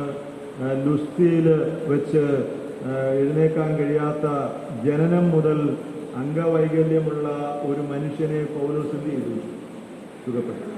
അപ്പോൾ അപ്പോസ്തലനായ പൗലോസ് തന്റെ പ്രവർത്തനങ്ങളെ കുറിച്ച് നാം പഠിക്കുമ്പോൾ വളരെയധികം അത്ഭുതങ്ങളും അടയാളങ്ങളും അപ്പോസ്തലനായ പൗലോസിന് ചെയ്യുവാനായിട്ട് കഴിഞ്ഞു. അത് അപ്പോസ്തലനായ പൗലോസിന്റെ വലിയ ഒരു പ്രവർത്തന മികവായിട്ട് നമുക്ക് കാണുവാനായിട്ട് കഴിയും. ഇന്ന് അനേക പ്രസംഗങ്ങളൊക്കെ പ്രസംഗിക്കുന്നു എങ്കിലും രോഗസൗഖ്യവും ഒരു മരിച്ചവരെ ഉയർപ്പിക്കുവാനോ അല്ലെങ്കിൽ കാരാഗ്രഹങ്ങളെ തുറന്ന് ആ നിലയിൽ സ്വതന്ത്രരാകുവാനോ അങ്ങനെയുള്ള അത്ഭുതങ്ങളൊന്നും ഇന്ന് എന്ത് ചെയ്യുന്നില്ല, നമുക്ക് കാണാനായിട്ട് കഴിയും. എന്നാൽ അപ്പോസ്തലനായ പൗലോസിന്റെ പ്രവർത്തനം എന്ന് പറയുമ്പോൾ ശരിയായ നിലയിലാണ് അപ്പോസ്തലനായ പൗലോസിന് രൂപാന്തരം സംഭവിച്ചതെന്നും തന്റെ അപ്പോസ്തലത്വം എന്ന് പറയുമ്പോൾ ദൈവത്തിൽ നിന്ന് നേരിട്ട് ലഭിച്ച അതാണെന്ന് തെളിയിക്കത്തക്ക നിലയിൽ മറ്റ് എതിർ ശക്തികൾക്കും എതിരാളികൾക്കും യാതൊരു വിധമായ നിലയിലുള്ള എതിരഭിപ്രായം പറയാൻ അവസരം കൊടുക്കാത്ത നിലയിൽ പരിശുദ്ധാത്മാവിന്റെ ശക്തിയോടും ദൈവത്തിന്റെ വലിയ കൃപയോടും കൂടെ അനേക അത്ഭുതങ്ങൾ, അടയാളങ്ങൾ, വീര്യപ്രവർത്തികൾ, മരിച്ചവരെയൊക്കെ അപ്പോസ്തലനായ പൗലോസ് എന്ത് ചെയ്തു? അപ്പോൾ ഇങ്ങനെയൊക്കെ അപ്പോസ്തലനായ പൗലോസിന് പ്രവർത്തിക്കുവാൻ കാരണമായി തീർന്നത് ആ നിലയിലൊക്കെ ദൈവത്താൽ ഉപയോഗിക്കപ്പെടുന്ന ദൈവത്തിന്റെ ഒരു ഉപകരണമായി മാറുവാനിടയായി തീർന്നത് ദൈവത്തിന്റെ പരിശുദ്ധാത്മാവിനാൽ വേർതിരിക്കപ്പെട്ട ദൈവസഭ പ്രാർത്ഥിച്ചയക്കുന്ന ദൈവസഭയുടെ പിൻബലം അപ്പോസ്തലനായ പൗലോസിനോടൊപ്പം ഉള്ള, അതുപോലെ തന്നെ പൗലോസ് അപ്പോസ്തലന്റെ ജീവിതത്തെ രൂപാന്തരപ്പെടുത്തിയ ആ ദൈവത്തിന് കേൾവിക്കാരുടെ ജീവിതത്തിൽ വലിയ മാറ്റങ്ങൾ, വലിയ രൂപാന്തരങ്ങൾ വരുത്തി തീർക്കുവാനായിട്ട് കഴിയുമെന്നുള്ള വലിയ ഒരു ഉറച്ച വിശ്വാസത്തോടുകൂടെ, പ്രാഗൽഭ്യത്തോടുകൂടെ, ധൈര്യത്തോടുകൂടെയുള്ള ശുശ്രൂഷകൾ അപ്പോസ്തലനായ പൗലോസ് ചെയ്തതിന്റെ ഫലമായിട്ട് അനേകരുടെ ജീവിതത്തിൽ വലിയ വ്യതിചലനം, മാറ്റങ്ങൾ വരുത്തുവാനായിട്ട് കഴിയും. പ്രത്യേകിച്ച് ഈ ശിഷ്യന്മാരെ കുറിച്ച് പറയുന്നത് അവർ സാധാരണക്കാരാണ്. അവരൊക്കെ പഠിപ്പില്ലാത്തവര്. പത്രോസിനെ കുറിച്ചൊക്കെ അങ്ങനെയാണ് എന്ന് പറയുമ്പോൾ അന്നുള്ള ജോലി കാര്യങ്ങളൊക്കെ ചെയ്ത്, അന്നുള്ള ഉപജീവനത്തിനുള്ള മാർഗങ്ങളൊക്കെ ചെയ്ത് നിഷ്കളങ്കരായിട്ടുള്ള സാധാരണക്കാരായിട്ടുള്ള ജനങ്ങളെ ദൈവികമായ കാര്യപരിപാടിക്കായിട്ട് ദൈവം ഉപയോഗിക്കുവാനിടയായി. അതുപോലെ തന്നെ ഈ അപ്പോസ്തലന്മാരെ കുറിച്ച് പറഞ്ഞിരിക്കുന്നത് അവർ ഭൂലോകത്തെ കീഴ്മേൽ മറിച്ചവരെന്നുള്ളതാണ്. സുവിശേഷത്തിന് അനേക വ്യക്തികളെ രൂപാന്തരപ്പെടുത്തുവാൻ, അനേക ജീവിതങ്ങളെ രൂപാന്തരപ്പെടുത്തുവാൻ, അനേക വ്യക്തികളിൽ മാറ്റം വരുത്തുവാൻ, ജീവിതങ്ങൾക്ക് യഥാർത്ഥമായ സമാധാനവും സന്തോഷവും നൽകുവാനായിട്ട് കഴിയും എന്ന് മാത്രമല്ല, ഈ പൗലോസിന് ഒരു പ്രത്യേക സ്ഥലത്ത് ചെന്നപ്പോൾ നമുക്ക് കാണാനായിട്ട് കഴിയുന്നത് വലിയ ബഹുമാനമൊക്കെ തനിക്ക് എന്ത് ചെയ്തു. ഇന്നത്തെ കാലത്തായിരുന്നെങ്കിൽ ഇങ്ങോട്ട് പോരട്ടെന്നും പറഞ്ഞ് അവരെല്ലാം എന്ത് ചെയ്തേനെ, സ്വീകരിച്ചു. ഞങ്ങളെ ദൈവമാണ്, ഞങ്ങളെ ഇന്നു മുതൽ എന്ത് ചെയ്യണം എന്ന് ആരാധിച്ചു എന്നുള്ള നിലയിലൊക്കെ പറഞ്ഞു. എന്നാൽ ഇവിടെ നമുക്ക് അപ്പോസ്തലപ്രവൃത്തികളുടെ പുസ്തകം 14-ാം അധ്യായത്തിൽ നാം വായിക്കുന്നുണ്ട്, ബർന്നബാസിന് ഇന്ദ്രൻ എന്നുള്ള പേര് കൊടുത്തു. അതുപോലെ തന്നെ പൗലോസിനും ബുധൻ, ഹെർമസ്, നമ്മുടെ വ്യാഖ്യാന ശാസ്ത്രം നമ്മൾ പഠിച്ചപ്പോൾ ഹെർമസ് എന്നുള്ള പേര് എന്ന് പറഞ്ഞാൽ ശരിയായ നിലയിൽ പ്രസംഗിക്കുവാനുള്ള കഴിവൊക്കെ ഉള്ള ആളെന്നുള്ള നിലയിൽ ഇന്ദ്രൻ എന്നുള്ള പേര് ബർന്നബാസിന് കൊടുത്തു. മുഖ്യ പ്രസംഗിയാകയാൽ ബുധൻ എന്നുള്ള പേര് ആർക്കും കിട്ടി, പൗലോസിന്. അപ്പോൾ അവിടെയും അപ്പോസ്തലനായ പൗലോസ് ആ കാളകളെയും ഭൂമാലകളെയും ഗോപുരത്തിങ്കൽ കൊണ്ടുവന്ന് പുരുഷാരത്തോടുകൂടെ യാഗം കഴിപ്പാനൊക്കെ ഭാവിച്ചു. അപ്പോൾ അവിടെ ആ ബഹുമാനങ്ങളൊക്കെ എന്ത് ചെയ്തു, അപ്പോസ്തലനായ പൗലോസ് എന്ത് ചെയ്തു, നിരസിച്ചു. അവരവരുടെ വസ്ത്രമൊക്കെ കീറി അവര് പുരുഷാരത്തിനിടയിലേക്ക് ഓടിച്ചെന്ന്, പുരുഷന്മാരെ, നിങ്ങൾ ഈ ചെയ്യുന്നതെന്ത്? ഞങ്ങൾ നിങ്ങളോട് സമസ്വഭാവമുള്ള മനുഷ്യർ. നിങ്ങൾ ഈ മനുഷ്യരെ ആരാധിക്കുന്നതിലും മനുഷ്യനിർമ്മിതമായ വിഗ്രഹങ്ങളെ ആരാധിക്കുന്നതും ഇങ്ങനെയൊക്കെ ഉള്ള വ്യർത്ഥമായ കാര്യങ്ങളൊക്കെ വിട്ട് സകലവും ഉണ്ടാക്കിയ ജീവനുള്ള ദൈവത്തിങ്കിലേക്ക് തിരിയും. അതായിരുന്നു അവരുടെ സന്ദേശം. ദൈവത്തിങ്കിലേക്ക് മടങ്ങി വരിക. കഴിഞ്ഞ കാലങ്ങളിൽ അവൻ സകല ജാതികളെയും സ്വന്തം വഴികൾ നടപ്പാൻ സമ്മതിച്ചു. എങ്കിലും അവൻ നന്മ ചെയ്യുകയും ആകാശത്തു നിന്ന് മഴയും ഫലപുഷ്ടിയുള്ള കാലങ്ങൾ നിങ്ങൾക്ക് തരികയും ആഹാരവും സന്തോഷവും നൽകി നിങ്ങളെ തൃപ്തരാക്കി ചെയ്തു പോന്നതിനാൽ തന്നെ കുറിച്ച് സാക്ഷ്യം തരാതിരുന്നിട്ടില്ല. ഇങ്ങനെ ആ യാഗങ്ങളും ആ വലിയ ബഹുമാനങ്ങളുമൊക്കെ ഈ അപ്പോസ്തലനായ പൗലോസ് തിരസ്കരിച്ചു. മനുഷ്യരെ ആരാധിക്കുന്നതും മനുഷ്യനിർമ്മിതമായിട്ടുള്ള കാര്യങ്ങളിൽ ആരാധിക്കുന്നതുമൊക്കെ ആ നിലയിൽ വ്യാജമാണ്. അത് ശരിയായ നിലയിലുള്ളതല്ല. ശരിയായ നിലയിലുള്ള ആരാധന എന്ന് പറയുന്നത് ജീവനുള്ള ദൈവത്തെ ആരാധിക്കുകയും ജീവനുള്ള ദൈവത്തിങ്കിലേക്ക് തിരികെയും ചെയ്യുക എന്നുള്ളതാണ്. അപ്പോൾ ആ നിലയിൽ പൗലോസ് അപ്പോസ്തലൻ അനേക പ്രവർത്തനങ്ങൾ പങ്കാളിയായി തീർന്നു എന്നുള്ളതാണ് നമുക്ക് കാണുവാനായിട്ട് കഴിയും. മടക്കയാത്രയിൽ തങ്ങൾ സ്ഥാപിച്ച സഭകളെയൊക്കെയും താൻ എന്ത് ചെയ്തു? വീണ്ടും സന്ദർശിച്ചു. അവിടെ ശുശ്രൂഷകന്മാരെയൊക്കെ നിയമിച്ചു, മൂപ്പന്മാരെയൊക്കെ നിയമിച്ചു. പ്രത്യേകിച്ച് അപ്പോസ്തലനായ പൗലോസിന്റെ പ്രവർത്തന ശൈലിയിൽ പ്രധാനമായി കാണുന്ന ഒരു പ്രധാന കാര്യം എന്ന് പറയുമ്പോൾ, ഇന്നത്തെ പോലെ വാർത്താവിനിമയങ്ങളും മറ്റു കാര്യങ്ങളൊന്നും പുരോഗമിക്കാത്ത കാലത്തായിരുന്നിട്ട് പോലും രക്ഷിക്കപ്പെട്ടവർ, സ്നാനപ്പെട്ടവർ, ദൈവസഭയിലേക്ക് കടന്നു വന്നവരെ പിന്നെയും ചെന്ന് കാണുകയും പിന്നെയും അവരെ പ്രോത്സാഹനം കൊടുക്കുകയും അവരെ വിശ്വാസത്തിൽ ഉറപ്പിക്കുവാനും അവരുടെ വിശ്വാസത്തിന് വേണ്ടി നിലകൊള്ളുവാനും വേണ്ട നിലയിലുള്ള പ്രോത്സാഹനം, വേണ്ട നിലയിലുള്ള ധൈര്യം അപ്പോസ്തലനായ പൗലോസ് പിന്നെയും സന്ദർശിച്ച് അവർക്ക് എന്ത് ചെയ്തു? എന്ന് മാത്രമല്ല, ലേഖനങ്ങളൊക്കെ താൻ എന്ത് ചെയ്തു? ലേഖനങ്ങളൊക്കെ എഴുതിയതിൻ്റെ ഉദ്ദേശം നമുക്ക് പഠിക്കുമ്പോൾ ഗുരുപദേശങ്ങളൊക്കെ ദൈവസഭയിലേക്ക് പ്രവേശിച്ചു. ന്യായപ്രമാണം പ്രമാണിക്കണമെന്നുള്ള, വീണ്ടും ന്യായപ്രമാണത്തിൽ അനുസരിക്കണമെന്നുള്ള പരിച്ഛേദനയെക്കുറിച്ച് മറ്റു പല ദുരുപദേശങ്ങൾ ആ സഭകളിലേക്ക് കടന്നു വന്നപ്പോൾ അപ്പോസ്തലനായ പൗലോസ് ശരിയായ ഉപദേശം, സതുപദേശം ഏതാണ് എന്ന് വെളിവാകത്തക്ക നിലയിൽ ലേഖനങ്ങളൊക്കെ എഴുതി അവരെ ഉത്ബോധിപ്പിച്ചു, പ്രബോധിപ്പിച്ചു. നിങ്ങൾ ഈ ലേഖനം ഇവിടെ വായിച്ചതിന് ശേഷം നിങ്ങൾ മറ്റ് സഭകളിലും പോയി ഇത് വായിക്കണം എന്നുള്ള ആ സന്ദേശം സാർവത്രികമായിട്ടുള്ള ലേഖനങ്ങൾ, കൊരിന്ത്യ ലേഖനം, അതുപോലെ തന്നെ കൊലോസ് ലേഖനം, ഫിലിപ്പി ലേഖനം, അങ്ങനെയുള്ള ലേഖനങ്ങളൊക്കെ അപ്പോസ്തലനായ പൗലോസ് എഴുതുവാനായിട്ടിടയായി തീർന്നു. ശുശ്രൂഷകന്മാരെ നിയമിച്ചു, മൂപ്പന്മാരെ നിയമിച്ചു.